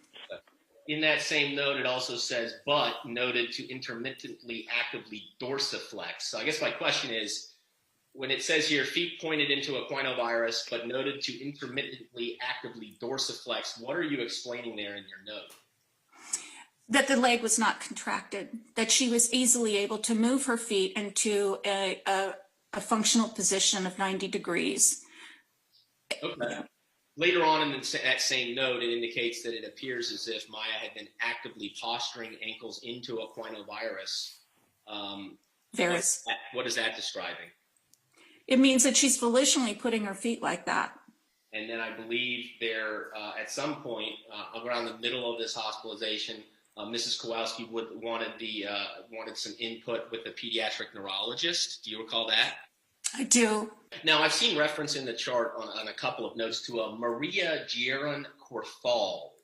Who is that's Maria? That's the neurologist. Okay. Yeah. And is that Maria? Is that Dr. Guerin-Corthals? Am I saying that properly? Mm-hmm. Yes. Okay. Is she a pediatric neurologist? She is. You had a chance to review the TGH chart, right? Yes, I have. Do you recall if Dr. Guerin-Corthals interacted with Maya Kowalski? Yes. Do you recall what the opinion of pediatric neurology was with respect to Maya Kowalski? Yes. She tell you what she said when, and I know this is hearsay, but she stopped by my office and said that little girl's faking it.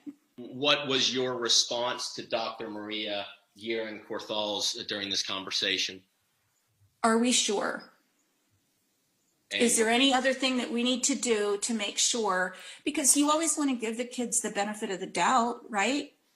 And I do that for the parents too. You know, nobody's on their best behavior when their kid's in a pediatric floor in the hospital. Nobody. I expect abnormal behaviors, and that's just something that we handle. Yeah. Okay. Do you recall anything else from this interaction with the pediatric neurologist? Yeah, I thought it's, well, I asked her if there were any other tests, what else we should do, that type of thing. And I asked her not to confront, I did do this. I asked her not to confront conversion patients, telling them that their situation isn't real. Because when you do that, they'll dig their heels in and they will not get better. They'll do anything under the sun to prove to you that they are really disabled. And it sets up, like I said, what we used was boundaries and positive reinforcement. So we only say, yes, you did that, you did that. If she says, but I can't do this, you just ignore that and move forward into another activity and keep it positive and sort of ignore the disability, and they get better. You referenced a couple of diagnostic studies there in conjunction with this pediatric neurologist. I've seen reference to an EMG and nerve conduction study in the chart. Mm-hmm. I saw a reference to the fact that Maya didn't have any discomfort when she was pricked for those studies. Did you see any documentation to that effect? Yes. Okay, and what is the significance of that, in your opinion? I don't know why I've had an EMG, they're painful. I don't know why she didn't respond. I guess my question for you is, as this hospitalization moved forward, did you notice any differences between how Maya would behave when Dad was around versus when Mom was around? Yes, we felt that her function didn't deteriorate as much with the father there, although she still had a lot of dependency and still wanted him to perform a lot of her activities of daily living for her. But when Mom was there, she would just completely deteriorate. Therapeutic intervention wasn't even possible. It was just awkward. And according to this note, it's August 20, 2015. It can be found at TGH 158. It looks like you met with Mrs. Kowalski, Maya's mother, along with Dr. Vijayapura. Do you see that note? I remember the meeting. Oh, okay. Well, that was my first question. Why don't you explain to me what you recall about that meeting?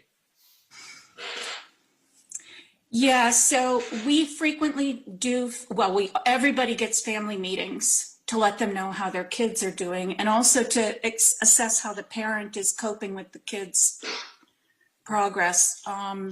And in this particular case, I had asked Dr. Vijayapura if we could have a family meeting with this mom because I didn't feel like she was receptive to information from me. I just wasn't connecting with her somehow. And so I asked Dr. V, he's a very kind guy, and I thought maybe he could say some things and she would respect his credentials more. Because as a nurse, I'm sure she's thinking, you know, this lady's just a nurse. I'd rather hear from a doctor. And I've bumped into that before. It didn't bother me at all. And I thought if Dr. Vijaypura told her what the situation was, maybe she could wrap her head around that. Okay. And what situation are you describing specifically? That this may be dependency that is related to psychological and psychiatric factors. Nurse Rice, in this note, it indicates that Dr. Vijaypura explained to Maya's mother that Maya's progress was slower than expected and seems to regress in the presence of her mother. Can you explain what that means? Well, just as I was describing earlier, her mother would come in and then therapeutic intervention would kind of stop because, you know, her symptoms would all be exacerbated. She wasn't willing to participate. So I had talked to Dr. Vijaypura and we had agreed that maybe if we had a small trial of mom not being rooming in, and I have to say it's the only time I think I ever asked a mom not to room in, that we could see an improvement in her function. And in fact, we did. Okay. Well, I wanted to ask about that. So it looks like mom was agreeable to reduce her presence to see if it would help, right? Yes, so I don't think she was happy about it, but she agreed. And what did you see after mom left for a bit? Things normalized. It just seemed like mother-child were in some kind of a battle of the wills. That's just what it seemed like every time he went in. And so when the mother was not there, that wasn't present, and Okay. therapy could continue. Do you agree or disagree with Mrs. Kowalski's contention that Maya was doing better when her mother was present? I disagree. Why do you disagree? From observation and correlation. What was Dr. Vijaypura's position on this? Well, so Dr. Vijaypura is a psychiatrist, right? So he doesn't, I mean, he's a medical doctor, but his concern was not her function per se. His concern was what's going on from a psychiatric standpoint. So it was a little bit different. Did he think that Maya would benefit with mom not being around? He asked mom to give us a couple days to see how things would be different. Here, it indicates that Maya had some complaints of blurry vision. Do you have any recollection of Maya's complaints of blurry vision about 20 days into this hospitalization? Yes, so once her mother left, she seemed to do better. But when her mother returned, she had a number of complaints. And one of them was that she had, her mother had observed an eye twitch and she had reported blurry vision in her right eye. What steps I'm were sure it was the right eye. Can you please explain what you were describing there in your note, ma'am? Yeah, so, you know, once we had worked with her for a while, you know, the exams were just so inconsistent. Muscle improvement occurs in a specific way. And you can't, there isn't any disorder that I know of where you can be absolutely normal 1 minute and then completely disabled the next. And that's what we were seeing all the time. You know, it wasn't this progression of this muscle getting stronger, stronger, stronger, or this muscle getting a little weaker. It was this absolute change in function from a very low functional independence measure to a very high functional independence measure, depending on the situation. Now, later on in this note, under psychiatry, it says recommended reducing parental presence to see if this affects Maya's progress. Is that a reference to what we were talking about earlier about not having mom room in? Yes, and that's why I had Dr. Vijaypura tell her, because I felt like I said, she didn't really recognize any expertise on my part, and that's okay. That's okay. But I thought if somebody was a doctor and sat down with her and specifically in what we thought the problem was with this child, maybe he could break through to her. Let me ask you this. You've had a chance to review the 820. Can we stop the playing and approach?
Defense, you may continue the playing of this deposition.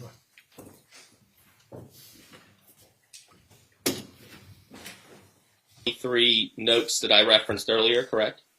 Yes. Do you have any independent recollection about this alleged fall? I remember it was reported to me that she had fallen twice. When I talked to the Joellen, the nurse, Joellen Beers, she said that no one had witnessed these falls. And this was right after the mom had come back in the room after being gone for several days. First it was the eye problems, then it was 2 falls. And yeah. Was, in terms of the investigation, the quality control investigation you outlined, what was the result of that in terms of whether a fall occurred or not? We were unsure if a fall had actually occurred. It seemed like Maya may not be 100% forthcoming because she had multiple stories on multiple occasions about exactly what happened. Okay, when you say multiple, are we talking 2 or more than 2?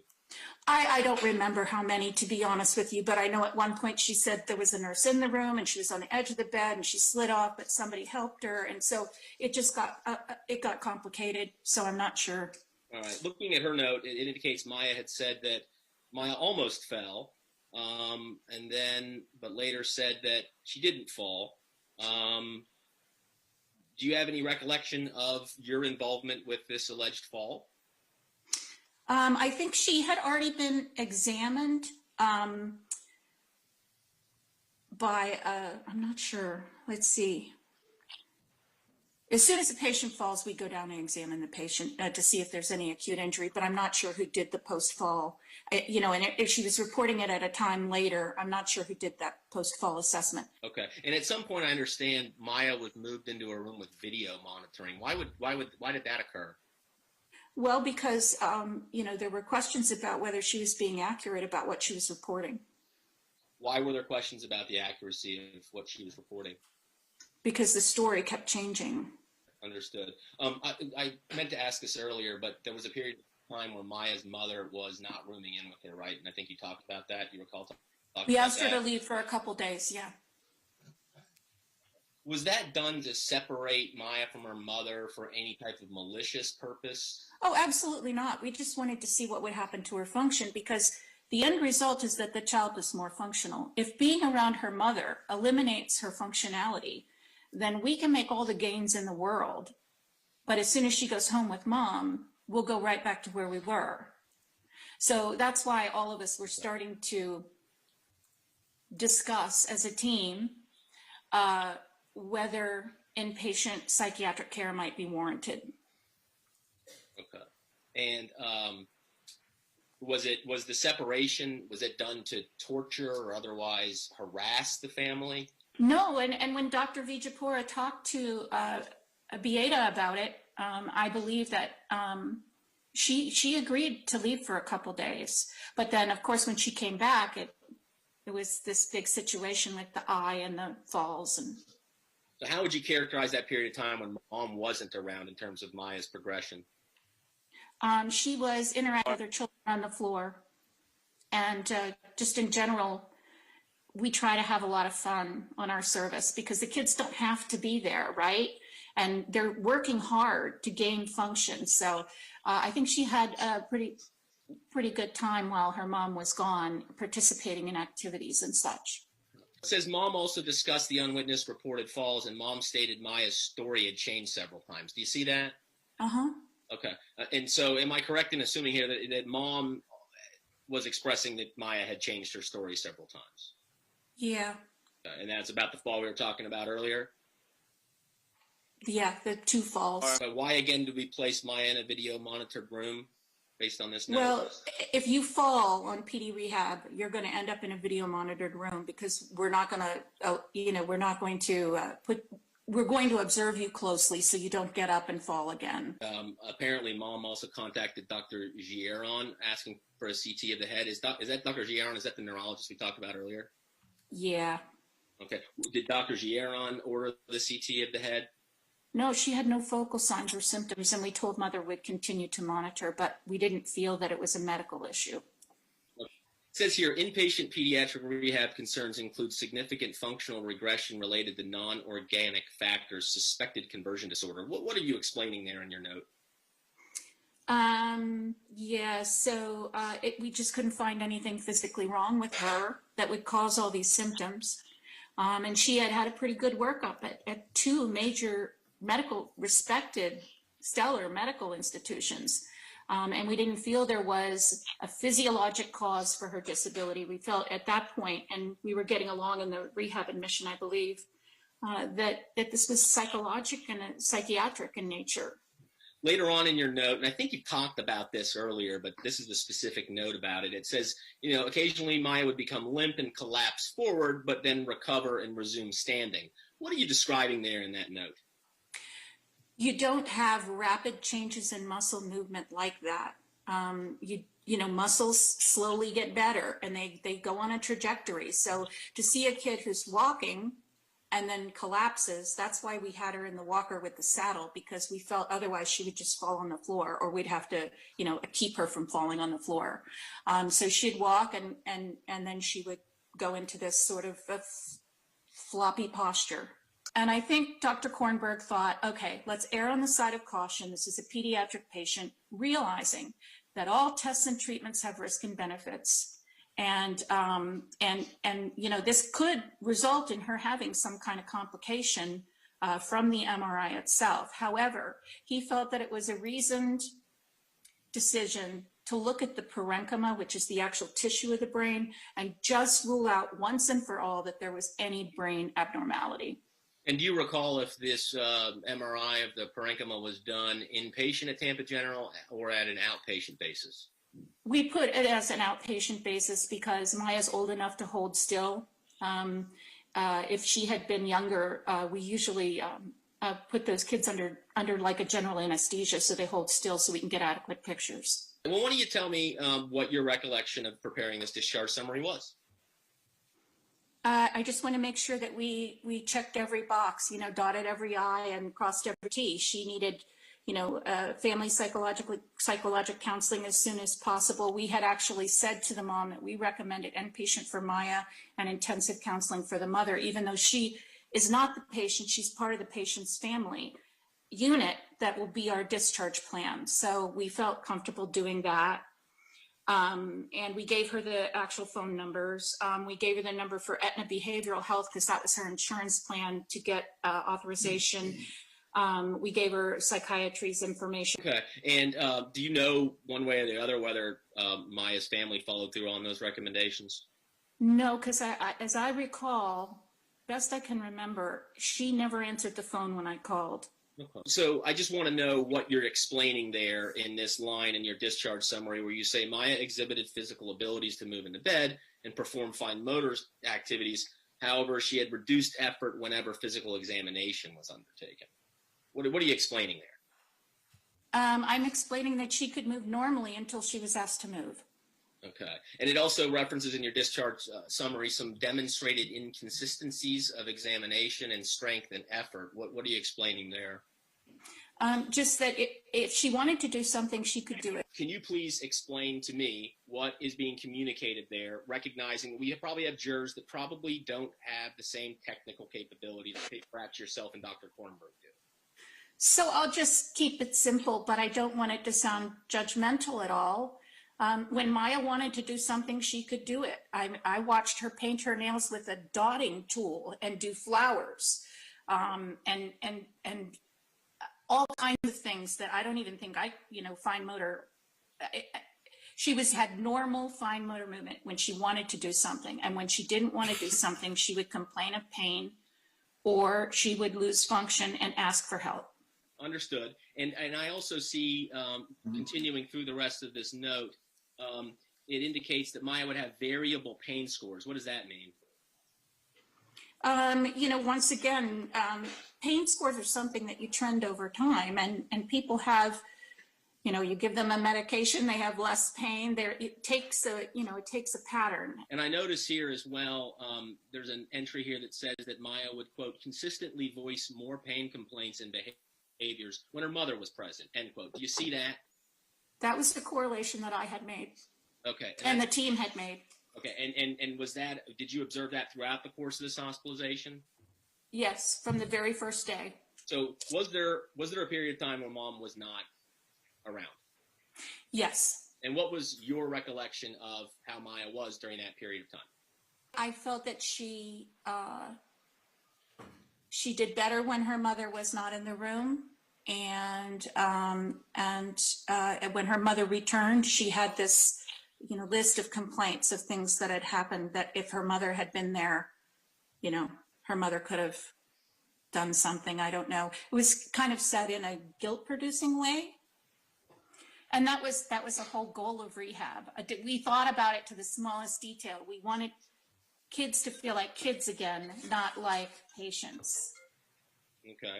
Because that's the way to get them back in the community. Oh, here it is. Maya made significant, tell me if you can see this in the note. It says, quote, Maya made significant functional improvements over the period when she did not have a rooming in parent, end quote. Do you see that? Yes. What is being described here in the discharge summary? So, that Maya we were thinking psychological, psychiatric, right? And the correlation between the parents being in the room and her becoming completely dependent suggested, once again, a psychologic etiology for her problems, cause for her problems.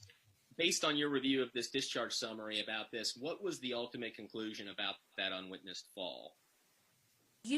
I think some members of the team questioned her authenticity because of the changing of the story and the lack of any injury and the other complaints that she was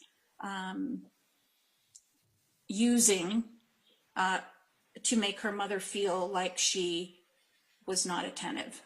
Why did the team recommend inpatient psychiatric care? There was something really, really wrong with this little girl. I don't know what it was.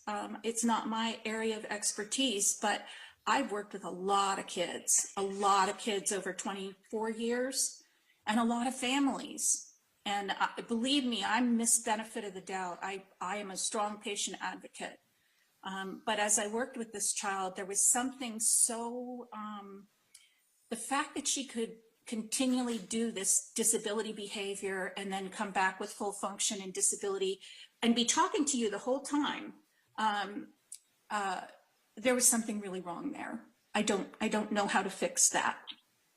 Do you recall if Maya was able to keep her feet in an anatomically correct position during the course of this hospitalization?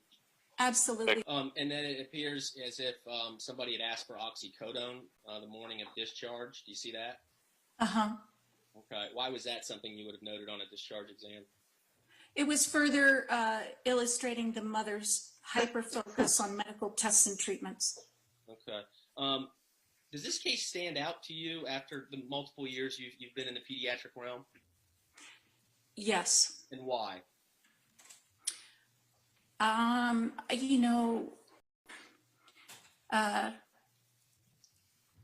It was just something I'd never seen before.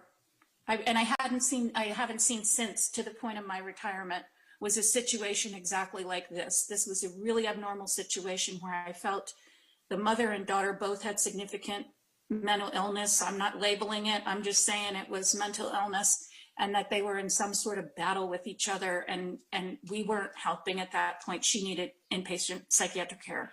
It's fair to say you would defer to psychiatry and neuropsychology on those opinions? Absolutely. I think you talked a little bit about you would defer to some of the psychiatric and neuropsychology findings. You would defer to your colleagues on the team in those specialties, right?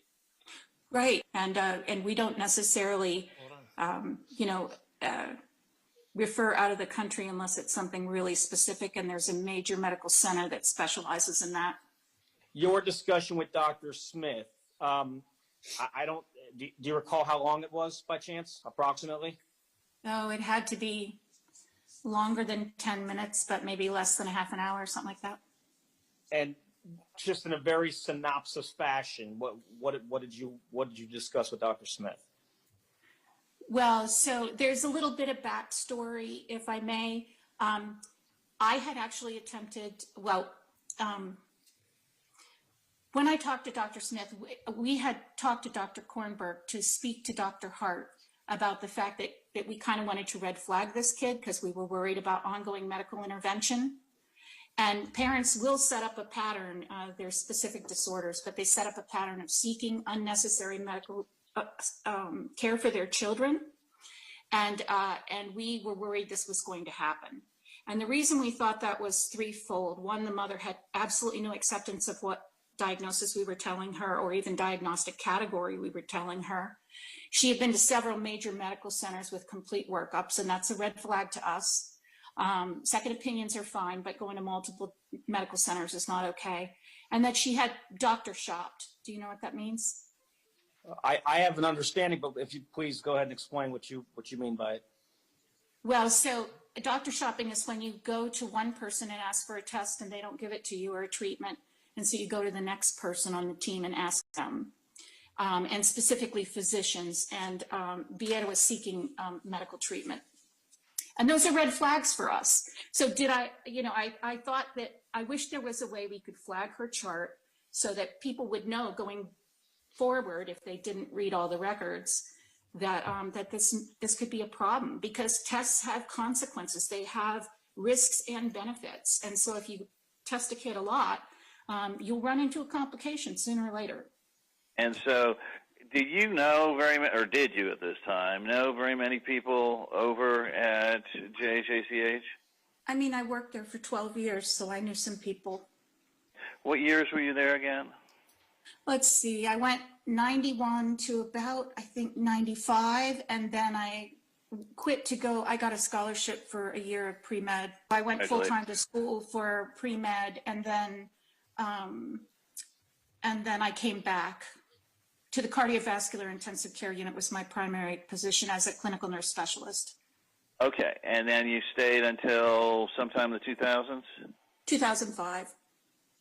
2005. Did you, let me throw some names out.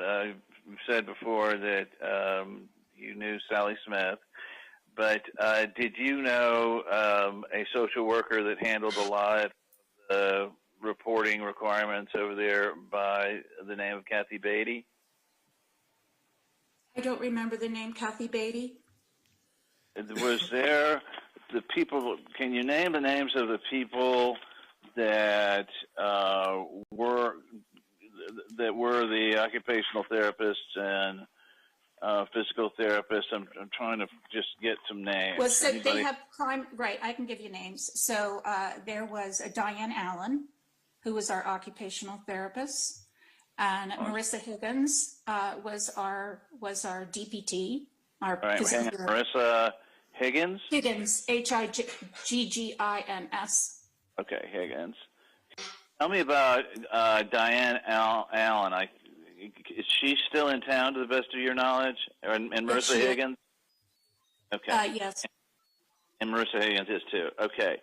Marissa Higgins has now left, and I believe she's up at University of Florida, but I'm not sure. Okay. I only know that because I wrote a job recommendation for her when she left TGH. She was so wonderful. Nurse practitioners, as a rule, stick within the common things. We're not medically trained in terms of going to medical school. And so, we treat the common things, that there are algorithms, there are care plans, there are established plans of care.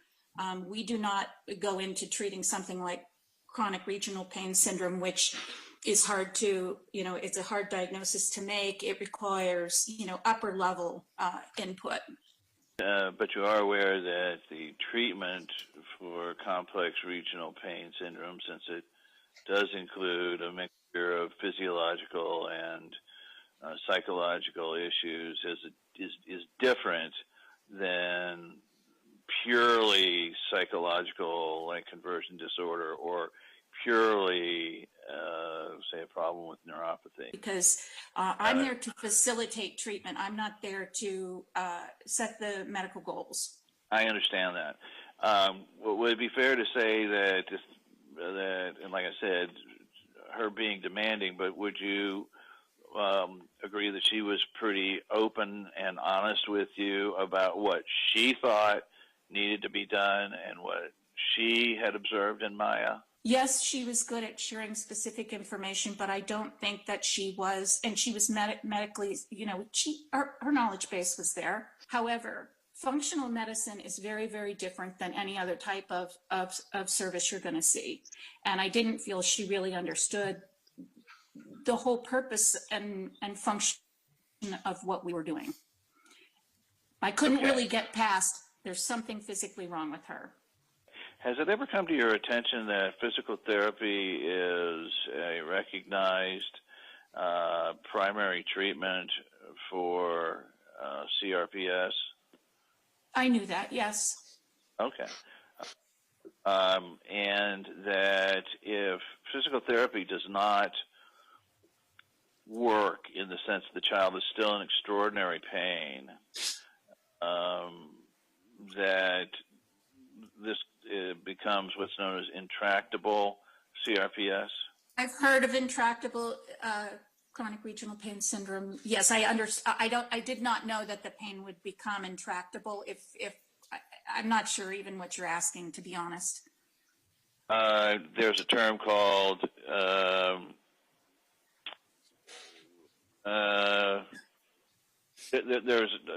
intractable diseases, intractable CRPS in this instance, and I'd wondered if you had ever heard of that in conjunction with, since this is the area you're in, people who do not do as well as expected or as they should from physical therapy. We just didn't deal with a lot of chronic regional pain syndrome patients. Do you know if there is any type of consulting record in the files that we're not seeing where someone did do a differential diagnosis and describes it in writing? You know, this child was a referral in for functional rehabilitation, and she had come from All Children's, which is a major medical center that is capable of doing just about any type of evaluation they want to do on that kid. So that's a question really for Dr. Hart. She came to us as sort of a, you know, at the end of her situation to get functional again, and to get back into the community and get back into school, you know, but I know that Dr. Kornberg had talked to multiple specialists. I know we talked to endocrinology about the steroid wean and neurology, and Dr. Casadante, who's brilliant, had seen her over at All Children's, and you know, so we kind of assume the differential is done by the time they come to us, but we're open to any suggestions, and we keep all the referring physicians from other facilities informed of our progress.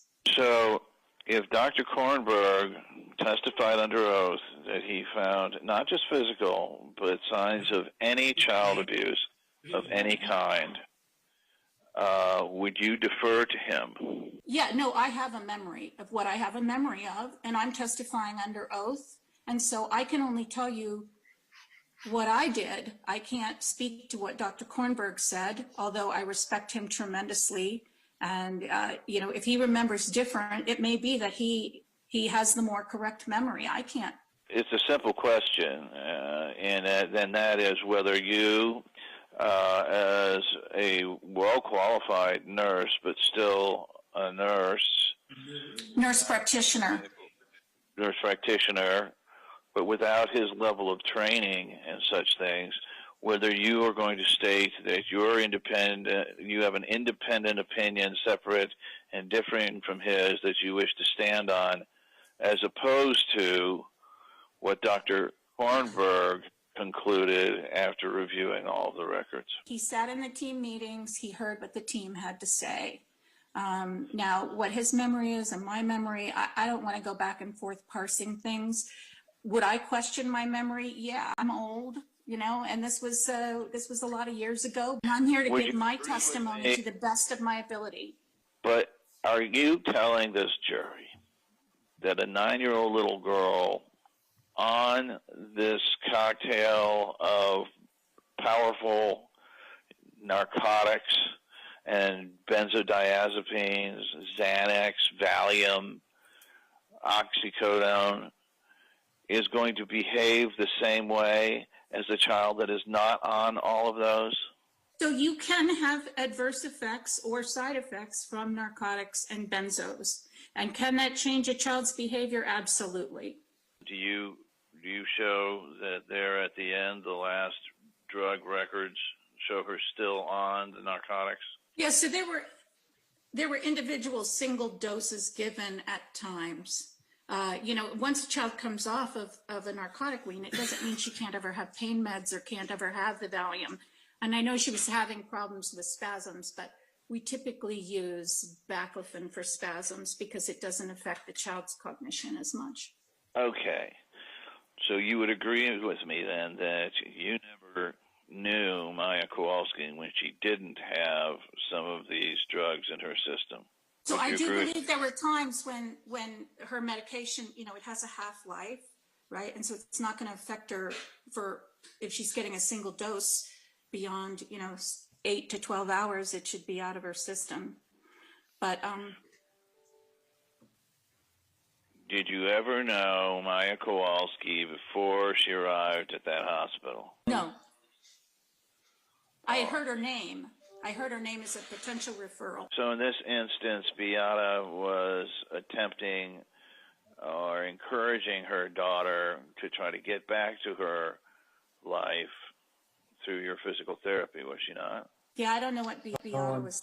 Well, can you think of any other reason why she would say to her daughter, we need to get you back skating or swimming, other than encouraging her to get back to skating or swimming?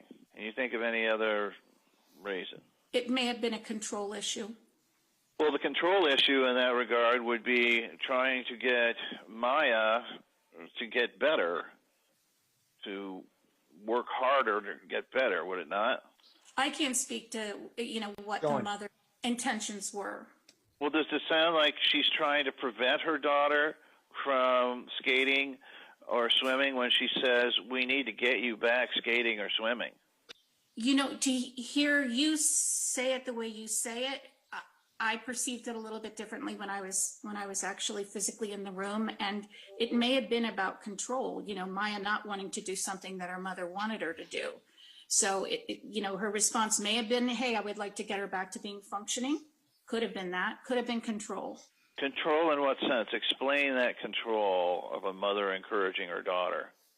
So sometimes kids want to be more independent, and their parents have problems relinquishing to the child, to what the child,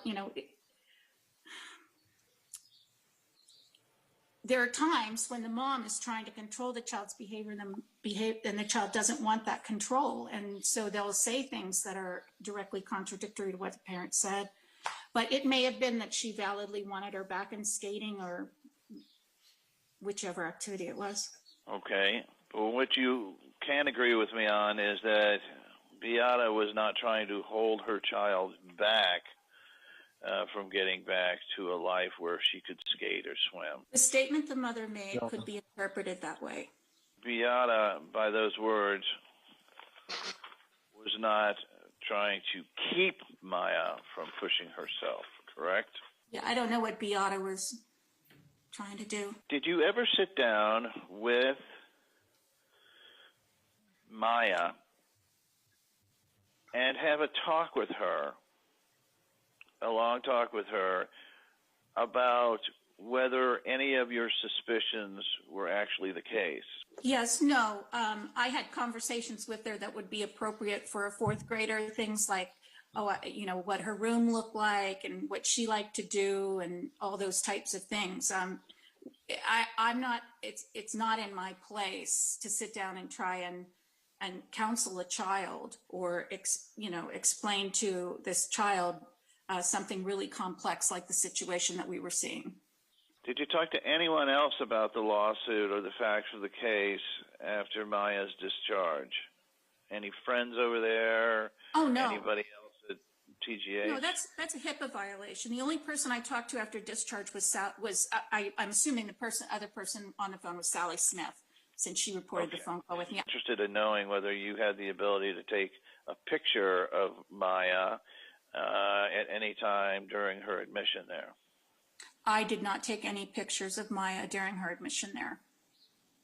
What happened to the film you took of her in the film room? What film room? Earlier, that when she fell, you put her in a room. Oh, the and- video? Yeah, the video's Yeah. Do you know whether the system has the ability to retain? I don't.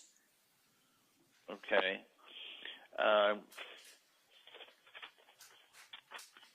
And are you aware that other physical therapists have said that Beata was a delightful person to work with Maya and encouraged her to work very hard?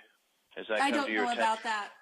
Okay, well, was it discussed at the staff meeting that you felt Maya was a victim of some form of child abuse?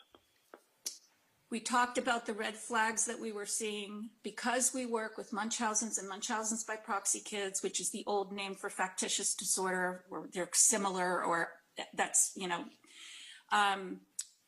the team felt because of the red flags that this child was at risk for future testing and treatment that wasn't indicated because, and the mom would be pushing for that. And the testing, if the physician who receives the child doesn't know everything that's been done, you might order those tests. And that's what we were worried about.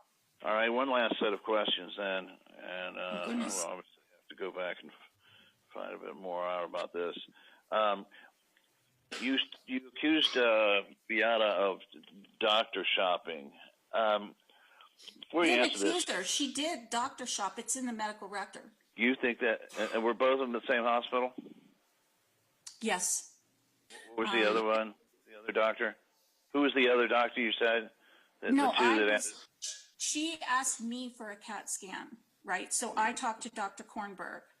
And then afterwards, she called Dr. Garone and asked for a CAT scan. And Dr. Garone said, we'll monitor for ongoing signs and symptoms. Dr. Kornberg is a pediatrician and pediatric physiatrist, and Dr. Garone is a pediatric neurologist. All right, so the two doctors she asked were the pediatric physiatrist, and the other one was a pediatric neurologist? Yes. And so any other examples of doctor shopping besides her asking more than one doctor? No. Dr. Garone had already seen the patient and written her consult. So, and I'm not being facetious here, the pediatric physiatrist was the doctor with the most experience with Maya, was he not? Yes. Was this after Maya related she had fallen? I would have to look at the record to determine that. I think it was during that period where she came back after the couple days off and Maya was having this blurry vision or twitching eyelid. And one says no, and so she decides for a second opinion when the child's having twitching eyelids and blurry vision. I don't think she was asking for a second opinion. Are symptoms of a concussion? I don't think she was asking for a second opinion. She was asking for a CAT scan. So we know you're not a CRPS expert in any way, shape, or form, are you? That's correct. You're not a pediatric psychiatry expert, are you? No. You're not a pediatric psychology expert, are you? No. And you're not a psychopharmacologist, are you? No. Your Honor, that concludes the presentation. Members of the jury, that completes your attendance here today. Remember, tomorrow, Wednesday, you're not with us. And we're going to miss you. Oh, I've got a question for me.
members of the jury, for context, let me, and the attorneys agree to this as well. The admission at Tampa General Hospital that you just heard about was from July 30th, 2015 through August 27th, 2015. The admission that we've been discussing at Johns Hopkins All Children's Hospital here, the admission was October 7th, 2016. Now, and with respect to the other jurors' questions, the lawyers are aware of the questions. And like I said, there's still lots of testimony still to come. Members of the jury, that's going to complete your service for today. Tomorrow, like I said, you're not with us, but we will see you on Thursday again at 9 a.m., so just the normal time. Please do not discuss this case amongst yourselves. Do not do any investigation and receive no information, and enjoy the beach tomorrow. It's too cold.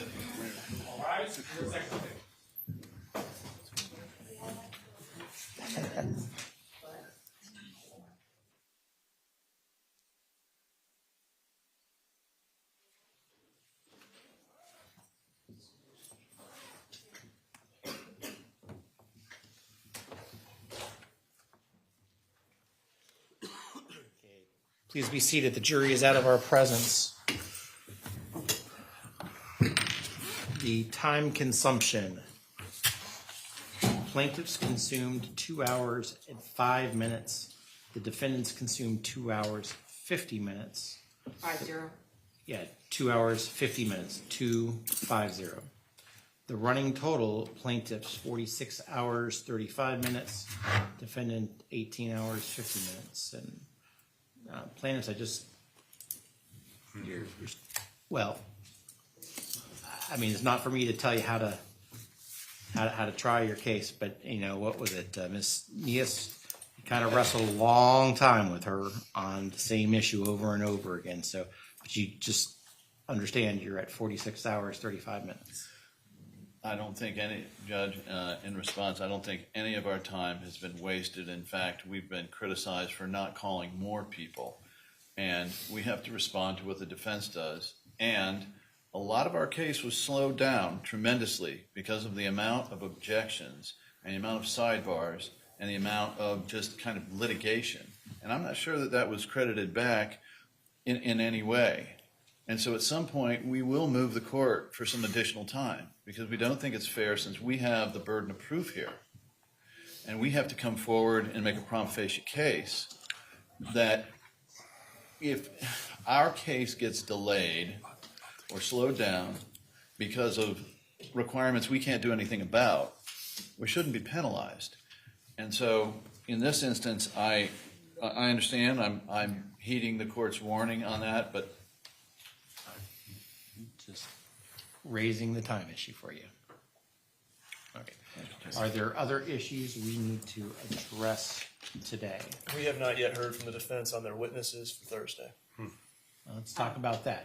Who are you calling on Thursday?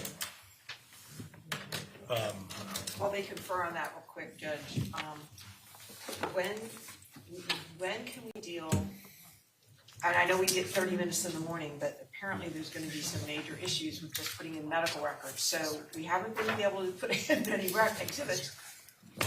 When can we deal with that, Judge? Well, we can. I mean, do we want to just try to do it like we're doing it 30 minutes before court starts and maybe 15 minutes at lunch? Or perhaps when we have the specific objections, it won't take as long as I'm anticipating.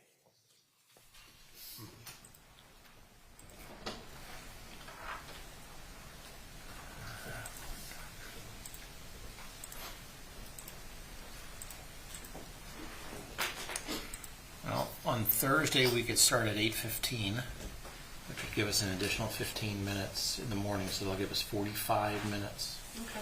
I don't think I've ever been in a case where I've spent so much time spending so much time with individual exhibits. We've got to figure out a way. Well, you know where I am with this. I will sit here and continue to rule as best as I can, as quickly as I can. Judge, I appreciate that. I also, in the defense of all the attorneys, actually, it's incredibly difficult for some of these exhibits to not have the court lay their eyes on it because of the road we're trying to travel and not open doors. And I don't criticize that. It's just sometimes it takes 15 or 20 minutes of back and forth on a 2-page. We can shorten our arguments. Absolutely, we agree. And honestly,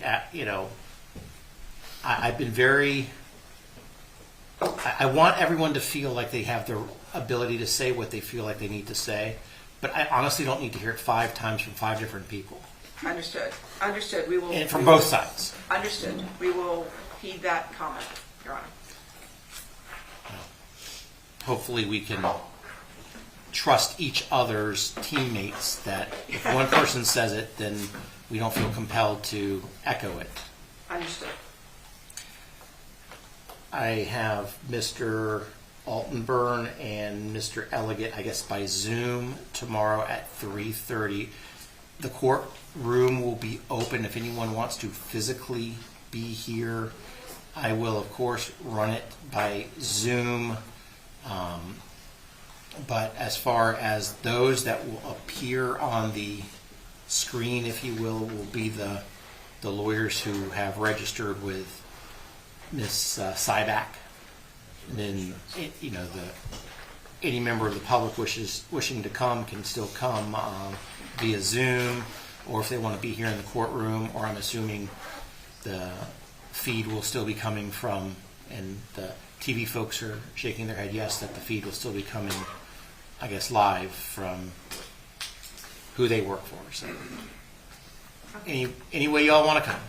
Anything else? As I said at sidebar, we renew our motion to strike the testimony of Bonnie Rice or a curative instruction because this witness testified as though she was an expert when she was anything but, and based largely, many of her opinions, on pure hearsay. So for the record, Judge, we'd like to prepare an instruction that she needs to be taken not as in any expert role, but simply as a treating nurse. I don't know. But I was very concerned with the amount of opinion she was allowed to give because she was in no way qualified for any of that. Well, I'm not sure I'm understanding what it is that you're asking me for. Usually if there's a curative, there's a specific, hey, this is what I want you to give. I would have to draw it up. Obviously, I haven't had the chance to do it. But I'm not saying I would give it. It's just, usually if there's a request, that's usually coupled with this is the remedy I seek. Anything else before we go? Not from the defense. Do they have witnesses posted? Witnesses, yes. Tentatively, we do plan on calling live Dr. Teppa Sanchez, live Dr. Michelle Smith. I can't hear. What was it again? Dr. Teppa Sanchez, Dr. Michelle Smith, potentially Nurse Klink.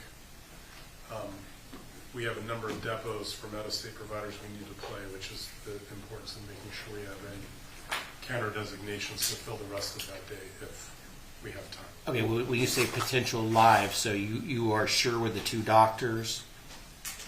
Yeah. How about the nurse? That's our tentative. That is our schedule as of now. I will let the plaintiffs know if there's any changes to that this evening. I just want to confirm with Mr. Hunter, who left earlier, to make those. We just need to confirm with the doctors. That's their plan. We will confirm with the schedule and let counsel know tonight. But that's the game plan. And then how about the depositions that you're going to be playing? That I don't know because I apologize. We're waiting on some counter designations, I think. What do they have in one? Yeah. We have one that's ready to go that's 2 hours long. So. Who's that? Dr. Malik. Any others? Clay's working on them. Is there anything that I need to rule on? I understand that they submitted additional designations while we were sitting here today. We need some time to counter designate. That's for Nebby Walford, if I understand correctly. Yes. So there was additional designations done for Dr. Walford. Is it Dr. Walford? Which we sent over so they could look at it. So once they counter designate or indicate whether, I don't know if there weren't any objections previously to that deck. So we're waiting to see if there's going to be any objections or counter designations. So there may be something for the court to rule on, but not for something that's going to be played on Thursday. Okay. Well, anything else before we adjourn? So, Your Honor. No, Your Honor. Have a good afternoon. We're in recess until 8:15. Well, actually, 3:30 on Wednesday, 8:15 on Thursday.